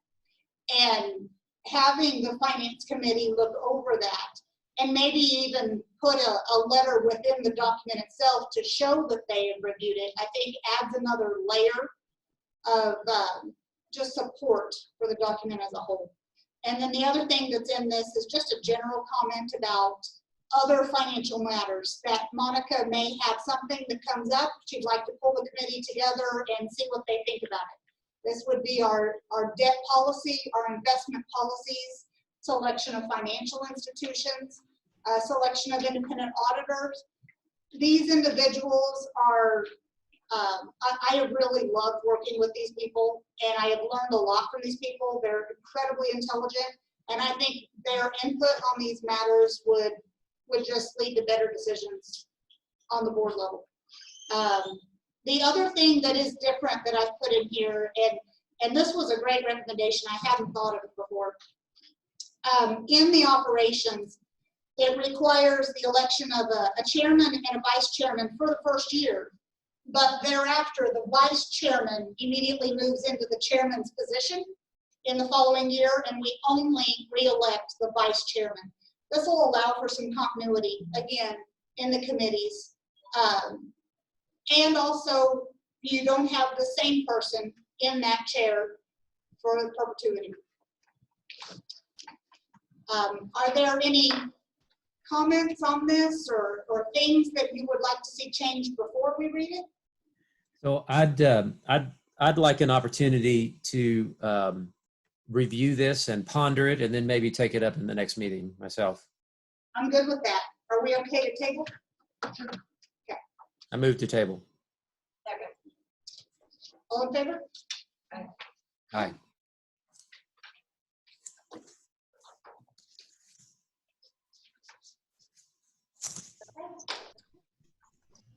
Would you also like me to table the appointment of the committee members, or do you want me to go ahead and do that?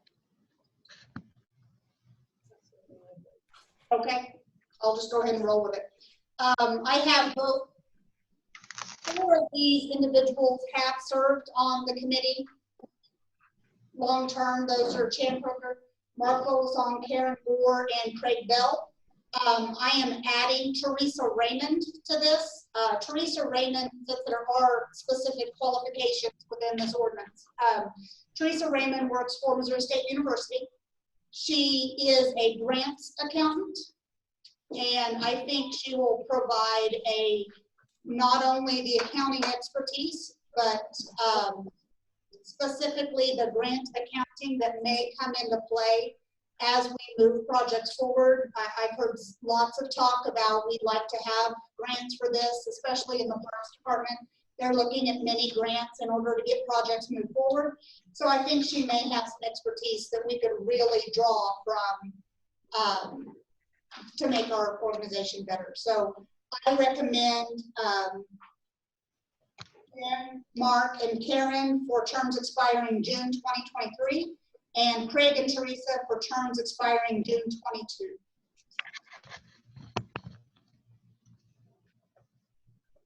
Move to approve. Second. Okay, motion and a second. All in favor? Aye. Aye. Aye. All right. Okay, on to parks. When I joined the Parks Committee several years back, it wasn't very long before somebody asked me if I thought this was a board or a committee. We've never known the answer to that. So in January, I decided to try to find the answer to that. I have reviewed minutes back into the 1930s, trying to learn where the parks came from and how we got to where we were today. What I've learned is that the parks was created in 1945, and it was created with a property tax levy of 15 cents. Back in 1945, there were 2 basic park statutes that existed. one that allowed a levy of no more than 2 mils, which equates to 2 cents. Obviously, our levy is higher than that. The other section of law allows any levy that you want to pass, but it requires that you have a board. And it allows, it pretty well details what that board is allowed to do and not allowed to do. In 1945, the minutes say that we appointed our very first park board. And all evidence from minutes in the 1940s, 1950s is that we operated with a warrant system as a board. However, somewhere in the 1990s, we quit talking about Parks Board altogether. I really couldn't figure out a specific reason why. I did see kind of a shift in the late 70s. And I could tell in the 80s that the parks started asking for money out of the general revenue fund, which would be controlled by the Parks Board or by the Board of Aldermen. And so as time went on, slowly we just quit talking about the Parks Board altogether, but the parks operations were still happening. They were happening at the Board of Aldermen level. In 2001, suddenly we have a Parks Committee. I see that it's appointed. I don't know where it came from. I can also tell you that I don't see anything that abolished the board before. So based on my research, I believe what we have is a board.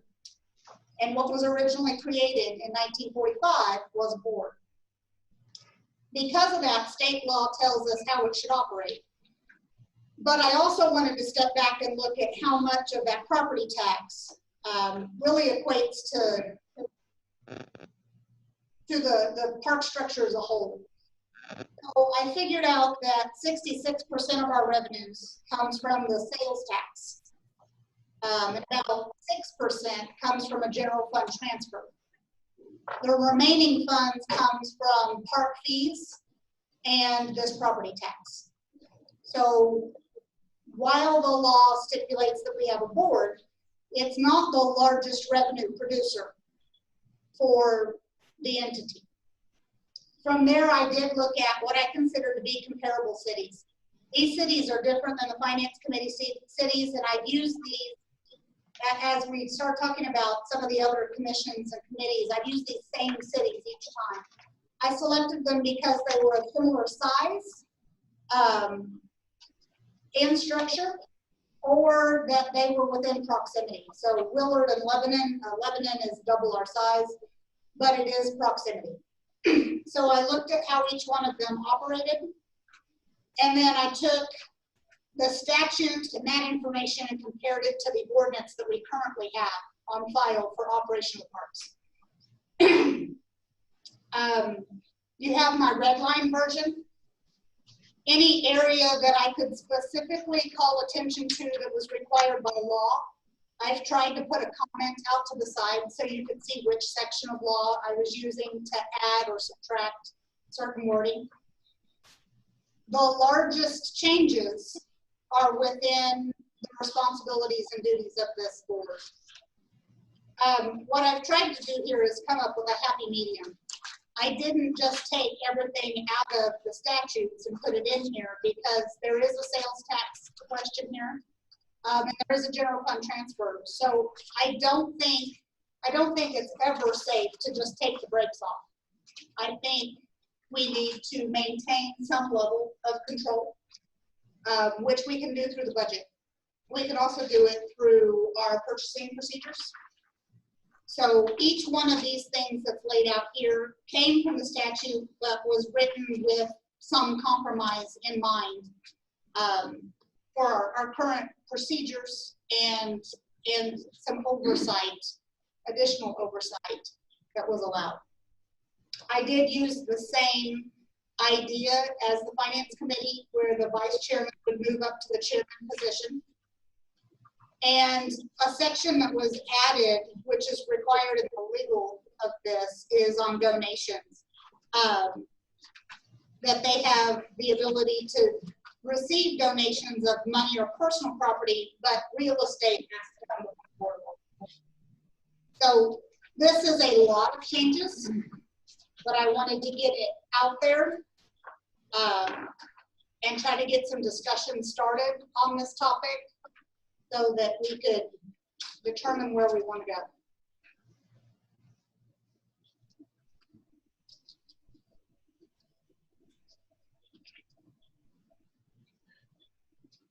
Moving forward with these changes, like how, I mean, obviously I've read through this but I'm not, I want to make sure that my understanding is correct. Would this kind of give the board a little more, what's the word I'm thinking of? Not independent, but autonomy to make some decisions that are within their realm? You know, we hired professionals to staff positions and they were able to make more decisions, but yet there is still an accountability there where certain items have to be brought before the board and budgeting items and so forth. I mean, what is that the main thrust behind making these changes? That is the main goal. I was looking to build efficiencies within the structure while allowing them some more authority. Currently, there are several things that come before the Parks Committee, and then you have to turn around and re-present them to the board. Because I have been a member of that committee, I can tell you that that committee spends hours really tearing into each one of these items and really trying to do the best they can.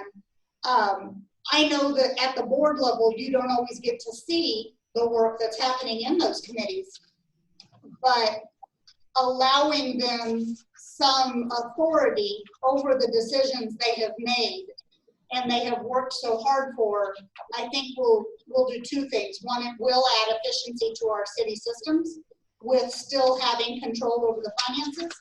And two, it will allow us to retain some of our members who kind of feel like they're spinning in a circle.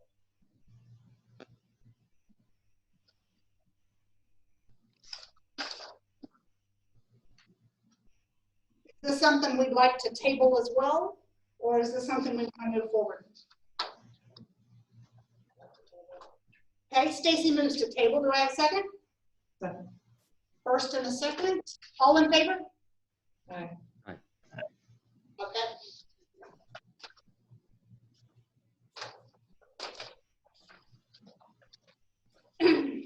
And we'll go ahead with the appointment of members on this.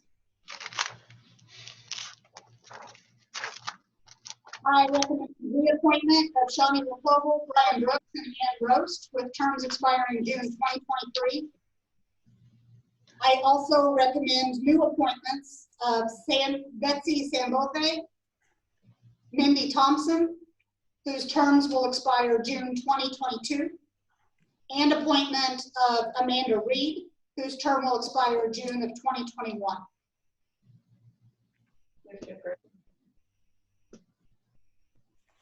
Motion and second. All in favor? Aye. Aye.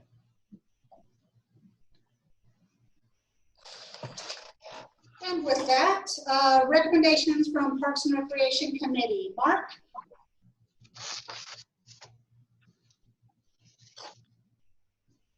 Do we have Mark? I'm working on it. Oh, okay. It's just a minute. Here I am. Hi, Mark. Hi. It's on you. The park logo I'm pulling up here. There's a logo sheet. I think it was in the packet. And let me share my screen here so you can see what I'm looking at. And basically, we're looking to brand some certain things and looking for some flexibility and formats and things of that nature. And here's what the logos that the Parks Committee have looked at and thought we could interchange. The logos on the top are exactly the same. The silhouettes are different. Basically, in this logo, the silhouettes would be interchangeable depending on, you know, what we're marketing for and what we're marketing to. There's silhouettes for almost everything that you can imagine, from swimming to all kinds of ball to all kinds of park activities. So there are those two. And then you can see here is basically the city logo layout with the park tagline that was approved by the Parks Committee. It just moved the M into the middle. That's just a variation. Here's the exacting city's logo down here below that. And then over here is kind of a crest type logo that would, you know, fit well on a polo or something that would be a little bit smaller. And it's just another variation of the brand. So I've got some input. The logo that you just mentioned in the lower right hand corner, I'm not 100% sure. I think the font for parks there at the bottom fits the parks. I'm not sure that's the best look there. It can certainly be changed. It's the exact same font that is used for the word together. I see that, but it doesn't really, to me, doesn't really fit the word parks. I agree. I think it should be the same as Marshfield. You can't read it. It's too It should be something more parky. Sure. What about if we took the font from the top and simply moved that same font to the bottom and spread it out across the bottom here, and it would say Marshfield and then parks across the bottom in the same blocks? Yeah, I don't know, maybe, but then also let me just provide a little bit more input. However that resolves, but over on the left-hand side, second from the bottom, where the logo's in the middle. Yes. I sort of prefer leaving it over on the left, the box logo. Is my thought. That's what you're looking for, is input, right? I don't like it split either. It just input and approval to use. It's cleaner on the left.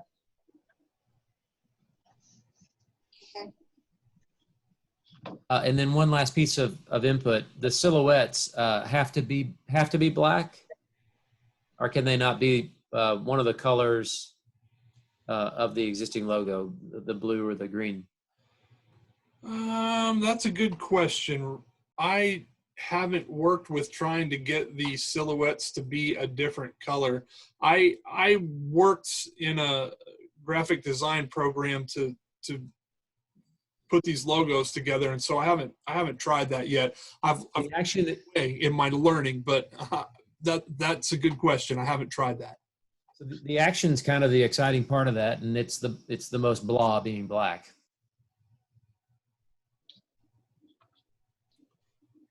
I follow. Well, anyway, that's my input.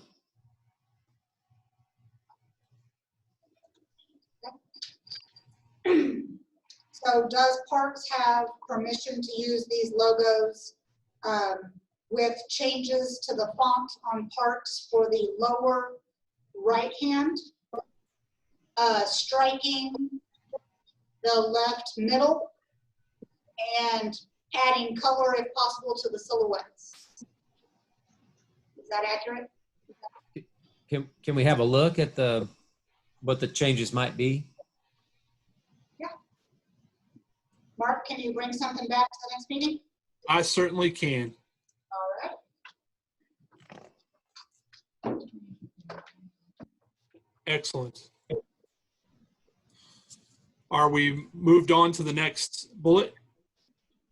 I believe so. Okay. We would like to start summer ball practice on Monday, June 15th, as well as begin to rent ball fields out to other teams who are wanting to practice. We've got our coaches set, our teams are set, everything's ready to go for practice to start on June 15th and the games to start next week.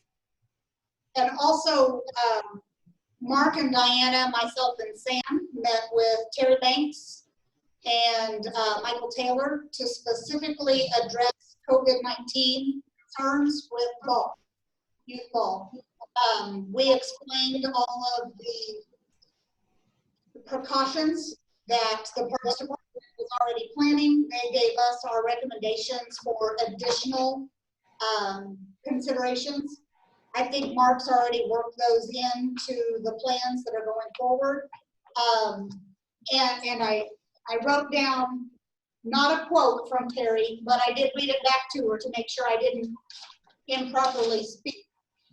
She said that they are not opposed, but to understand that it is not without risk. If the precautions that were discussed are followed, we will be within compliance of current recommendations and ensuring that social distancing and disinfection is key.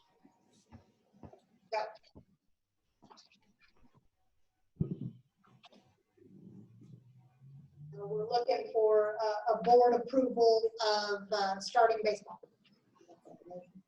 Move to approve. Motion is second. All in favor? Aye. Aye. All right, very good. Thank you, board. We appreciate that. Moving on, now that we are going to be opening the pool, the Parks Committee talked about selling season passes and kind of creating the same value by doing a prorated fee on those based on the number of days that the pool is open, the number of days or the number of weeks. We can get the pool open in the last week of June, first week of July. That would give us about 8 weeks of pool season before school begins, 8 full weeks, plus 2 weekends, including Labor Day weekend, which is a 3-day weekend. And so that's essentially taking it down from a 12-week season down to an 8-week season. And that's roughly a third of the year. So cost, should that be the opening date, would relatively be a third of what we've charged on a normal pool season. So the discount would be 1/3 or about 30% discount. Based on that date range, yes, ma'am. It would hit around $33, $35 if we rounded it to a nice even number. Okay. Need a motion? I think that's good. Okay, motion? Second. Second from Mark. All in favor? Aye. Aye. All right. Motion passed. Okay, the next thing on the list is the sponsorship banner from FACM, and the banner itself was approved. Let me share my screen again. The banner itself was approved, and this is just the design. And I think it was included in the packet as well. It might be a little bit hard to see the way that this transfer came across. Basically, it's a post-game pizza, a McDonald's, and a Brooks Gas. Yeah, these are sponsorships, field sponsorships that were sold by FACM, which all of that money goes back towards parks, and right now is funding the scholarship program as well for youth sports. These are 3x5 banners that will be put up before the games and then taken down after the games.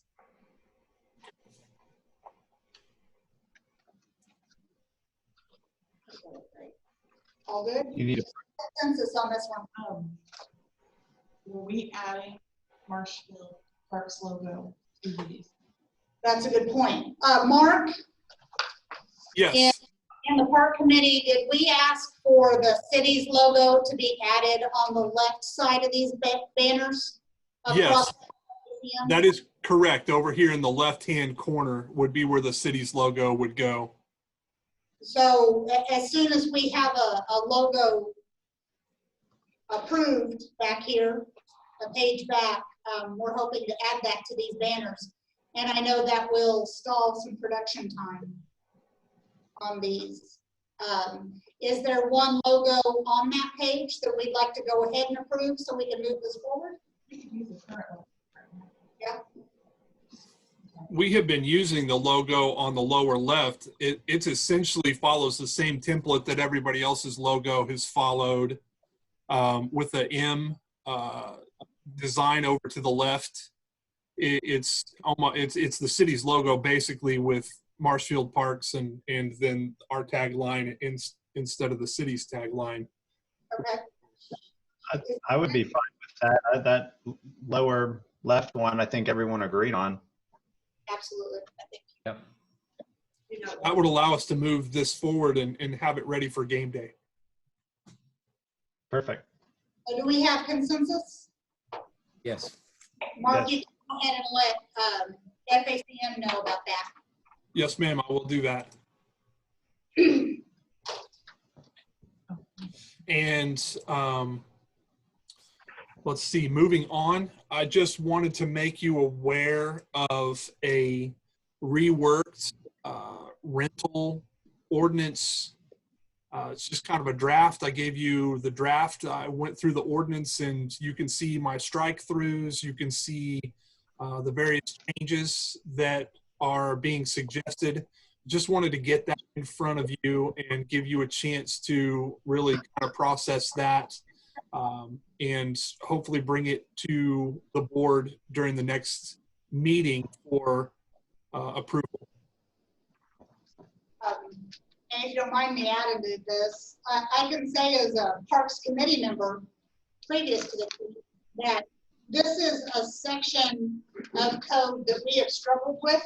It exists, so everybody references it, but we weren't following it. We didn't actually charge. We didn't actually collect any of the fees that were in it. And it created a lot of confusion even to what fees we were supposed to charge if we wanted to start. So the efforts made within this are to, one, clarify what fees go with what use of our property, and it's intended to be implemented upon board approval. So it's not in here as a bill because we know there's a lot of changes in here, but that is the intent of these changes, is to provide us with some clear guidance as to what we're supposed to charge so that we can move forward with an actual fee system.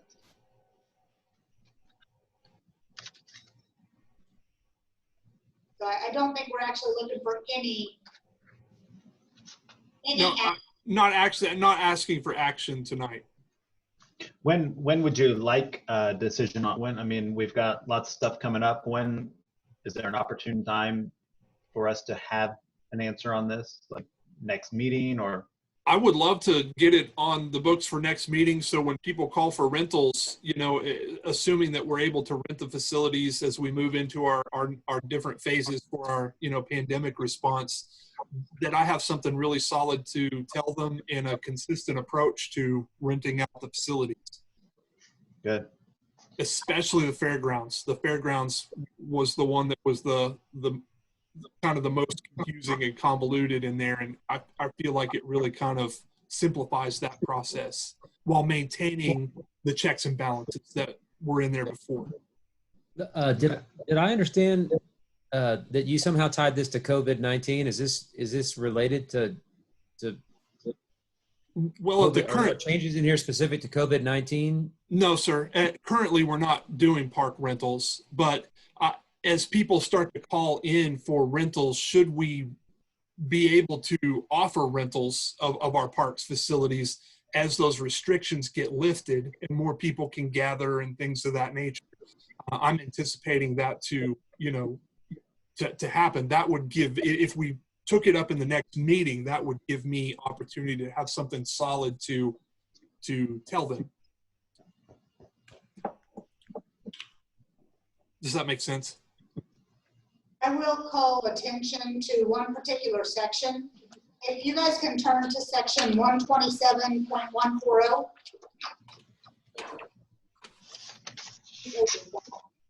About liability insurance.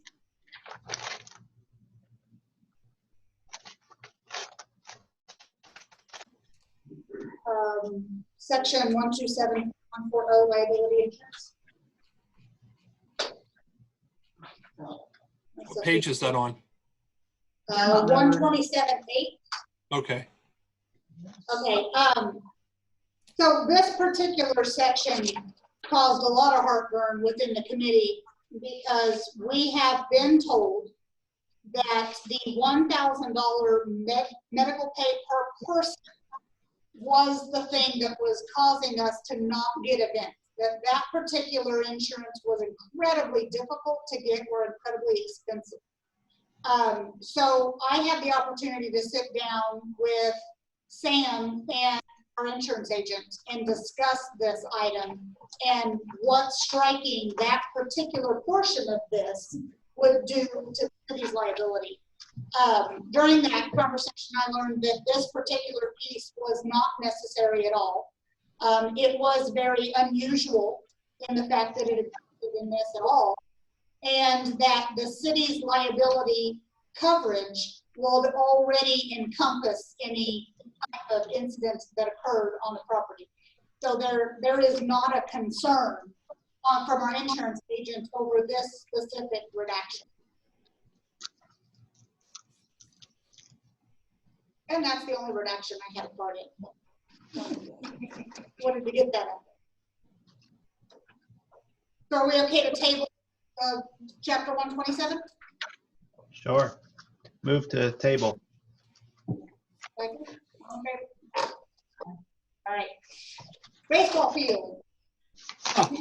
Okay, let's talk about some dirt. I've actually got a sample of dirt here from the ball company who came out and met with us, Advanced Turf. This has been a big challenge and something that, you know, I heard about when I first came on about how we got, you know, several loads of dirt and needed a few more to really finish out the fields nice.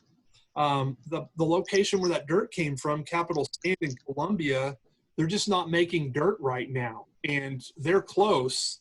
Believe it or not, there are not a plethora of quarries and dirt processing places that mix soil for ball fields.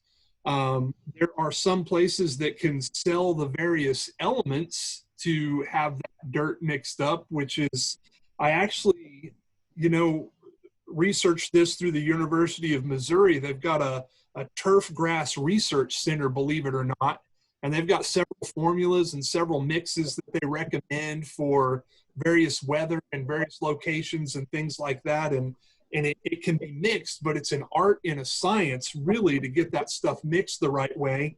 And Capital did all that on site, scooped it into dump trucks, and then delivered it out to people. And there just aren't a lot of people who are doing that. The park board in Springfield uses a place called Gillespie Excavation that is in Republic. But the maintenance guy I talked to, he said the soil, there's big rocks in it, and they have to re-sift it and pick the rocks out.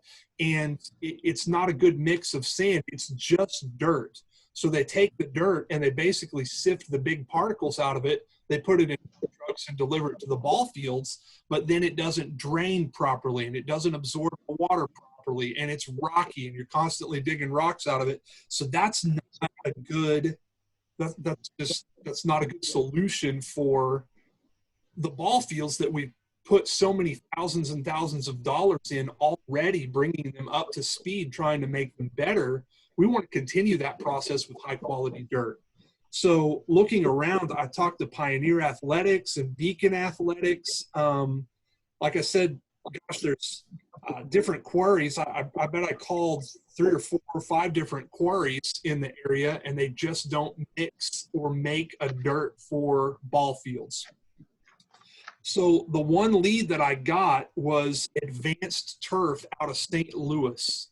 They're about the closest place that there is. Marshfield Public Schools uses them, and I believe Marshfield Public Schools either uses them or are getting ready to start using them for ball fields. And they have an infield mix that is pre-made and pre-mixed that they mix and control.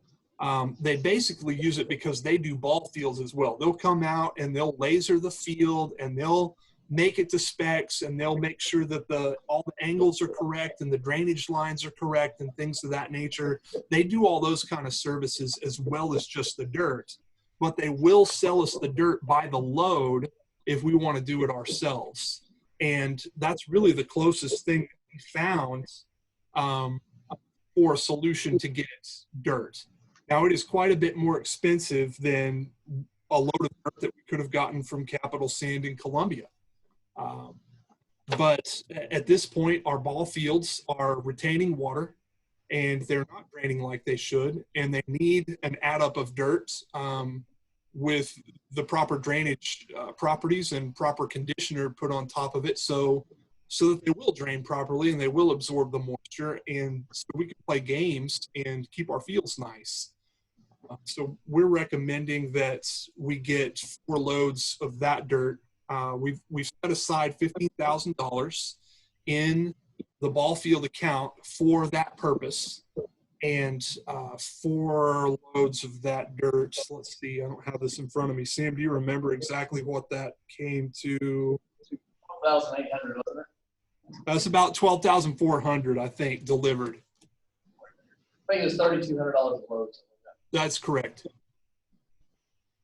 And so with that, we would want to start with that and then reevaluate after that. I mean, there's no guarantee how much air there will have in it, so how far 4 loads will go. But that's the best solution that we have come up with so far. I've even went as far as I've had some quarries make us some dirt, mixtures with dirt and sand and clay. And after it's sifted, it still comes out with rocks, as big around as the tip of your thumb.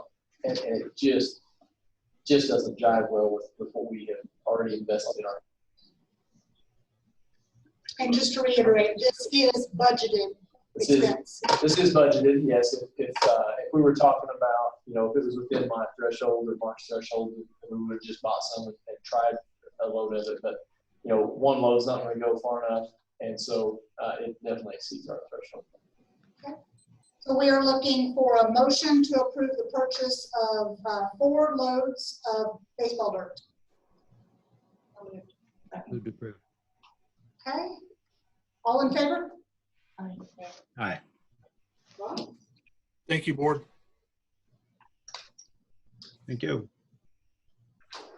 water tower and paint. Sam? That's back and forth. McGuire is our contractor. So Corey Timmerman may be joining us via Zoom. So basically, I got contacted this last week, basically talking about tower paint and logo. And so in your packet, there's some samples. Nothing that's absolutely set in stone, right? Just some simple renderings, some simple ideas. 2 pages of that are our current logo. One idea that Mayor Williams had discussed with me was to get the bottom of the bowl darker, a darker color, just right blue. Actually, kind of a really light blue. But was to darken that up. As you guys can see from the towers that we have now, that water coming in and out, it's going to stay in that 52 to 55 degrees or so, and then it condensates. What that is just mildew, is what that is from on top, it pretty well dries out because of the sun, but underneath there, it sits there and sweat, mildew. And so we power wash that off every so often, which they are due, but that is not, I do want to say that that's not included in this project. That is something that we'll be looking at in the 2021 budget. But now's the time to paint, now's the time to pick and choose the logo. I need some direction from the board to be able to move forward and to be able to take some kind of rendition or design back to McGuire Iron. From there, they will model it up. They will give us renderings and drawings that we're going to be on a pretty tight window here. In the next 2 weeks, at the next meeting, we'll need to make a decision. But we can absolutely get those renderings back to you, the changes that we want, via email, just kind of back and forth. And so really just looking for some guidance. If we miss the window while they're here, they can come back, but they'll have to re-rig, they'll have to reset up. And I do want to throw out before you guys start discussing that we have been approached by Whispering Oaks Golf Course, asking us if we would be interested or willing to allow them any kind of partnership or name on that tower. They talked that they would be willing to contribute financially. If you guys were interested at all. And so to what extent, I don't know. What I will tell you is that the logo work is not loan eligible. In that financing plan that you guys approved back in November, there was $10,000 set aside for the logo to come out of cash. So it was budgeted that way. And so with that, Corey Timmerman is on here. If you guys have any questions or anything, they'll be the ones mocking this up. And so with that, I'll turn it over to you. What exactly does the golf course have in mind? You know, nothing specific. Really just kind of want their name on it, right? So if you get to notice driving down Golf Course Road, they have a past member's wife donate a very beautiful sign there. And so they have a sign on that side, but they were talking about putting wanting some kind of signage along CC and the front side, the back, makes the back side of the golf course. And so when they saw the tower going up, they sparked the conversation with their board. Instead of building a sign there, maybe they would approach us and see about contributing towards that. So I've got sort of leaving Whispering Oaks aside for a minute, but just looking at the logo options that are presented to us. I tend to like layout number 3, and one of the things that I'm considering when I look at these is, traditionally water towers were a waypoint for aviation. So having the town name on a water tower was part of visual flying. And one of the things I like about this, and it still is today, by the way, it's used very commonly in civil aviation for visual flight rules pilots to be able to see names of towns and communities on water towers. And one of the things I like about number 3 is it's between that and layout 4, Marshfield that's the biggest font I see on the options that are presented to us. So I like that, and I like that it includes our community tagline. I think that's important to promote that too, and get the larger font on the Marshfield. And I think that I like the second option where the dark blue is painted on the underside of the bowl. If it actually stays blue, because my concern is that we pay extra to have that blue, and the mildew's black, so it still looks funny. Maybe we should paint it black so that we don't have to. So when it mildews, nobody can tell. Sure. Or at least a really dark blue or something. Sure. the one thing that I just realized is that I didn't send these over to Corey today. These were actually put together by somebody else. So I'll go ahead and unmute Corey here and kind of get his input on some of this. But he's going to be blind as far as, and I don't know.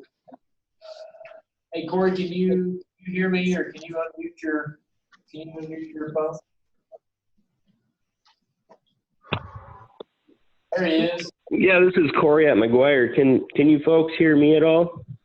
Yes. Yeah, loud and clear. Hey Corey, do you have the are you just doing it via phone, or do you have the availability to see can you see our screen? Unfortunately, I'm online via phone, so I'm kind of limited on what I can see right now. Okay, that's fine. I can get these over to you, but let me kind of, you heard some of that. Let me paint kind of a picture for you. And so, discussions have been in the past, and this is your business, so you know what we're talking about. But underneath those towers, where that mildew kind of tends to build up and have to power wash back off. The question is if, and I'm colorblind today is long, but putting a darker blue underneath that bulb, how will that affect? Have you seen that? Do you guys do that very often? Is that a good strategy to put that darker paint down there? Will it still look odd? Will you still be able to see it? What are your thoughts on that? We do that quite often, and most of the intent with that is just as you guys were discussing, it's just to hide the mildew. It's not going to provide any additional protection to the steel substrate, but aesthetically it does make things look better, gives you a little bit more time to service the outside and still maintain a presentable appearance. So that is an option. We do it quite a bit. It does take a little bit more work. The reason behind that is that, we have to be careful with, we'd have to start painting at the top and then paint the bowl a darker color and then continue painting the bottom, because if we start at the bottom and start going up, we start dripping some darker paint onto like the column and the base cone, and we get drips and runs that we don't like to see. So if that's something you guys want to look at, I can certainly take a look at whatever graphics you guys have in front of you and evaluate that and let you know what our thoughts are. Quick question on that. So is the only difference is color, right? There's no difference in the paint. And let me just follow up the question why I'm asking is, as you described, you've got to make two changeovers starting from the top. If you have that dark color in between, what if we elected to carry the blue from the bottom of the bowl all the way down the stem?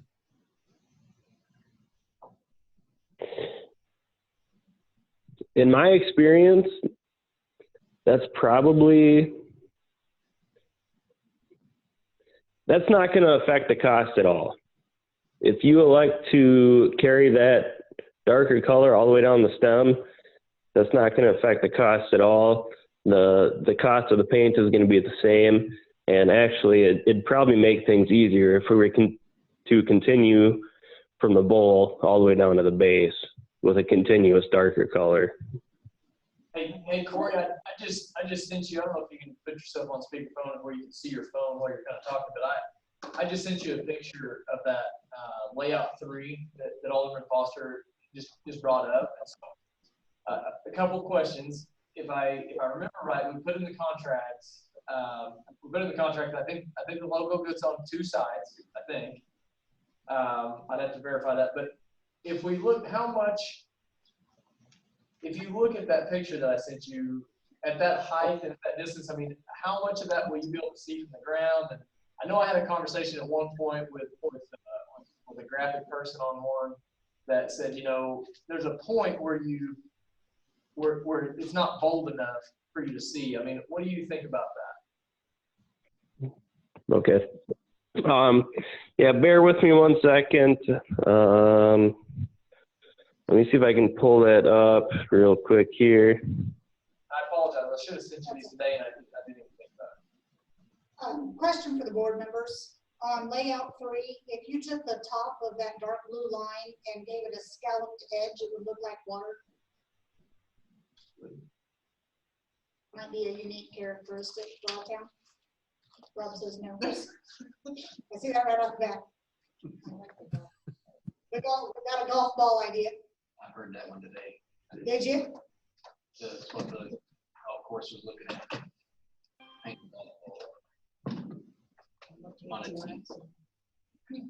It was that martini glass just about a week ago. I got a picture of that right out the back door. Gonna put an olive in it? There you go, right? I might vote for that.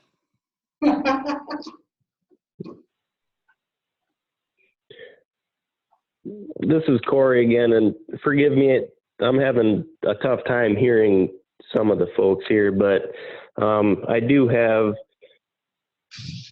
layout 2, 3, and 4 pulled up on my phone, so I can kind of see I just sent you the whole what thing. you guys are talking about here.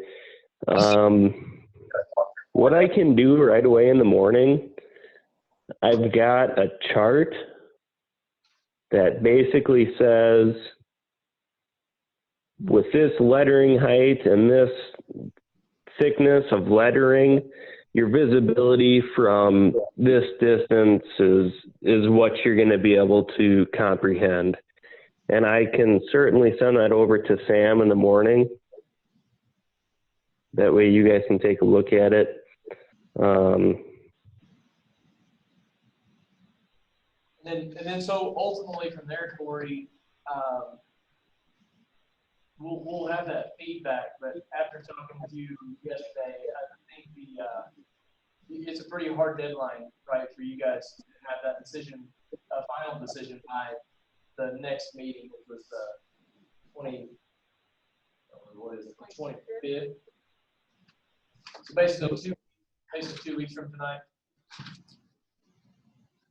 What day did you say my that was? input on the, I appreciate Corey, whoever brought it up, Sammy brought it up, and Corey verifying sort of how far out would we see. I assume you're talking about the lighter font of the building community together, right?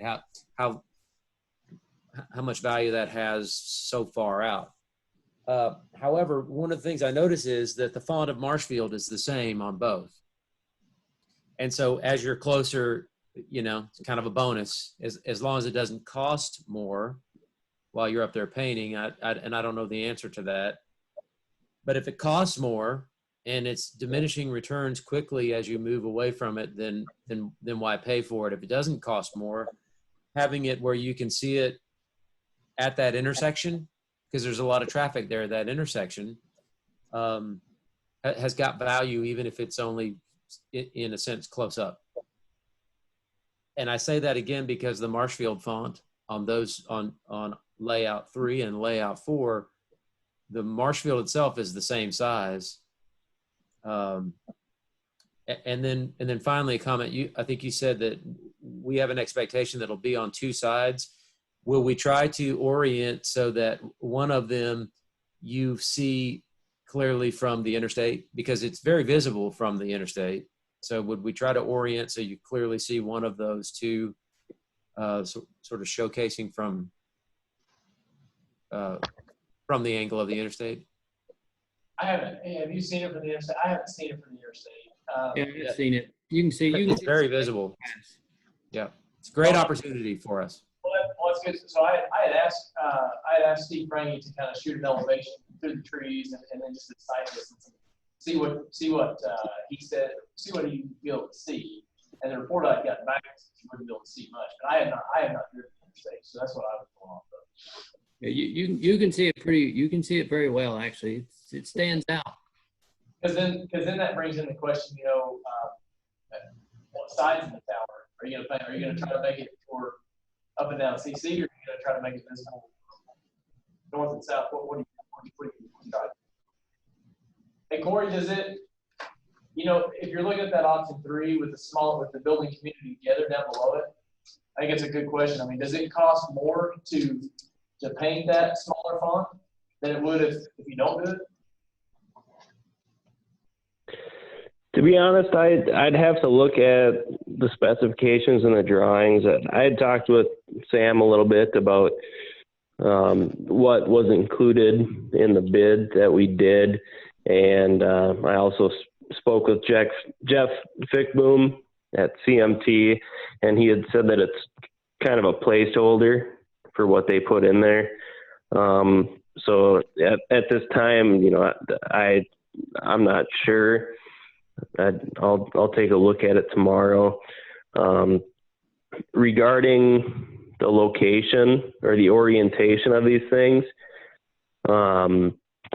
we typically, when we get to that point of putting these logos on, we contact, you know, the city, the owner, water operator, whoever's involved, and we drop a rope down the side of the tank and say this is going to be the center orientation, or we put duct tape out there so that you can see where that layout is going to be. So regarding that, we'll do whatever you guys prefer, and we'll get you involved with that when the time comes.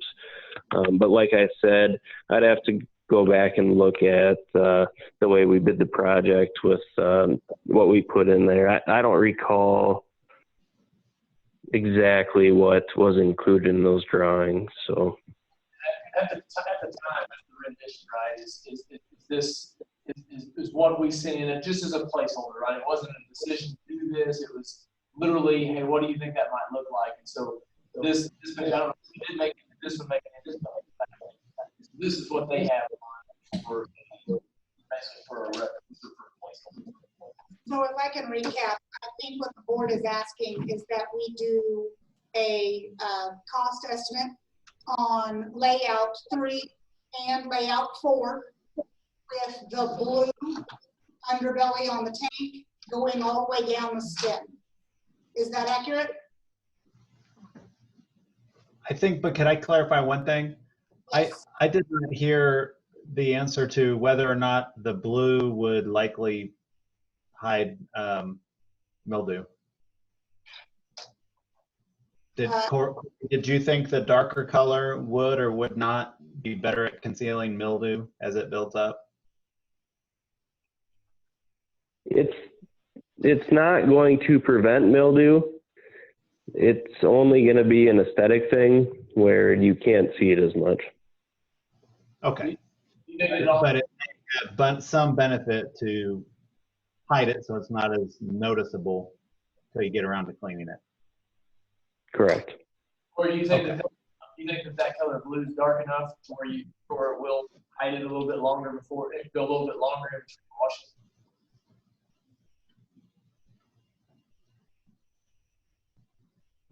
Yes, it will. You won't see it near as much as, you know, compared to if you had a completely white tank. A darker color will definitely conceal any mildew buildup a lot better than a white color would. Okay. The second end of this, are we interested in anything with the golf course?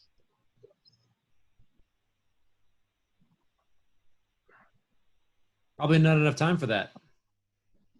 I agree. I think we're at a crunch at this point. Corey, if I'm remembering correctly from our phone conversation the other day, the mobilization fee is $10,000. Is that correct?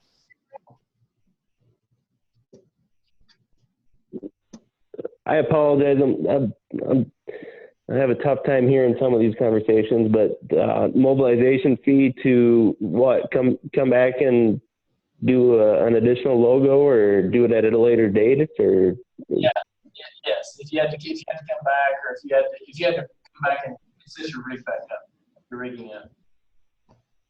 Yeah, and I can't give you an exact cost, but off the top of my head, yeah, it would be somewhere in the ballpark of around 10 grand.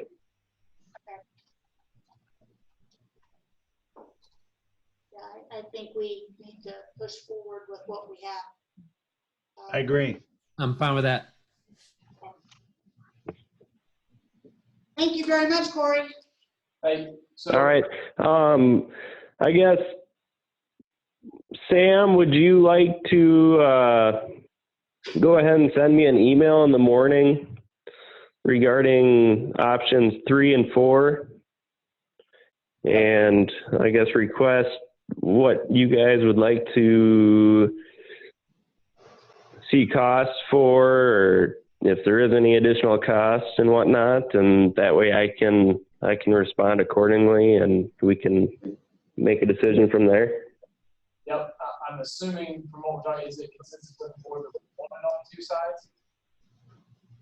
Yes. Okay. All right. Yes, I'll send you an email either later tonight or in the morning. Okay, perfect. Liquor license renewals. Corey, thank you so much. All right. If you folks have any questions or anything else, just feel free to give me a call. Good night. Thanks. You too. Bye.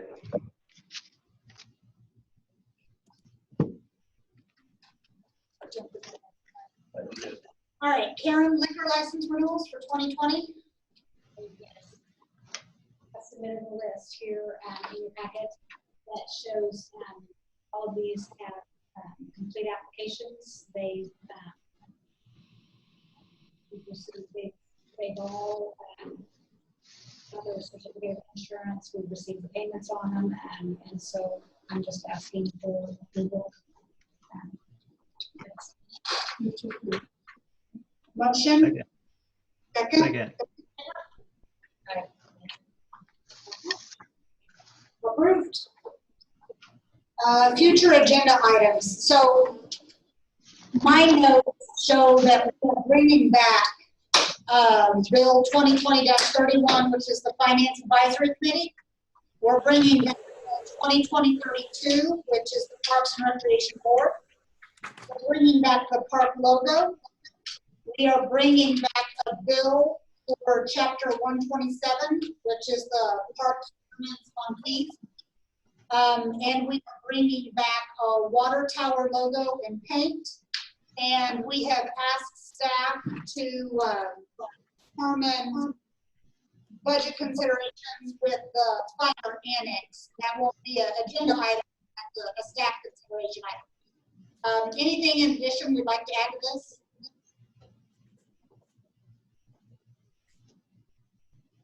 Okay, if not, I'd take a motion to adjourn.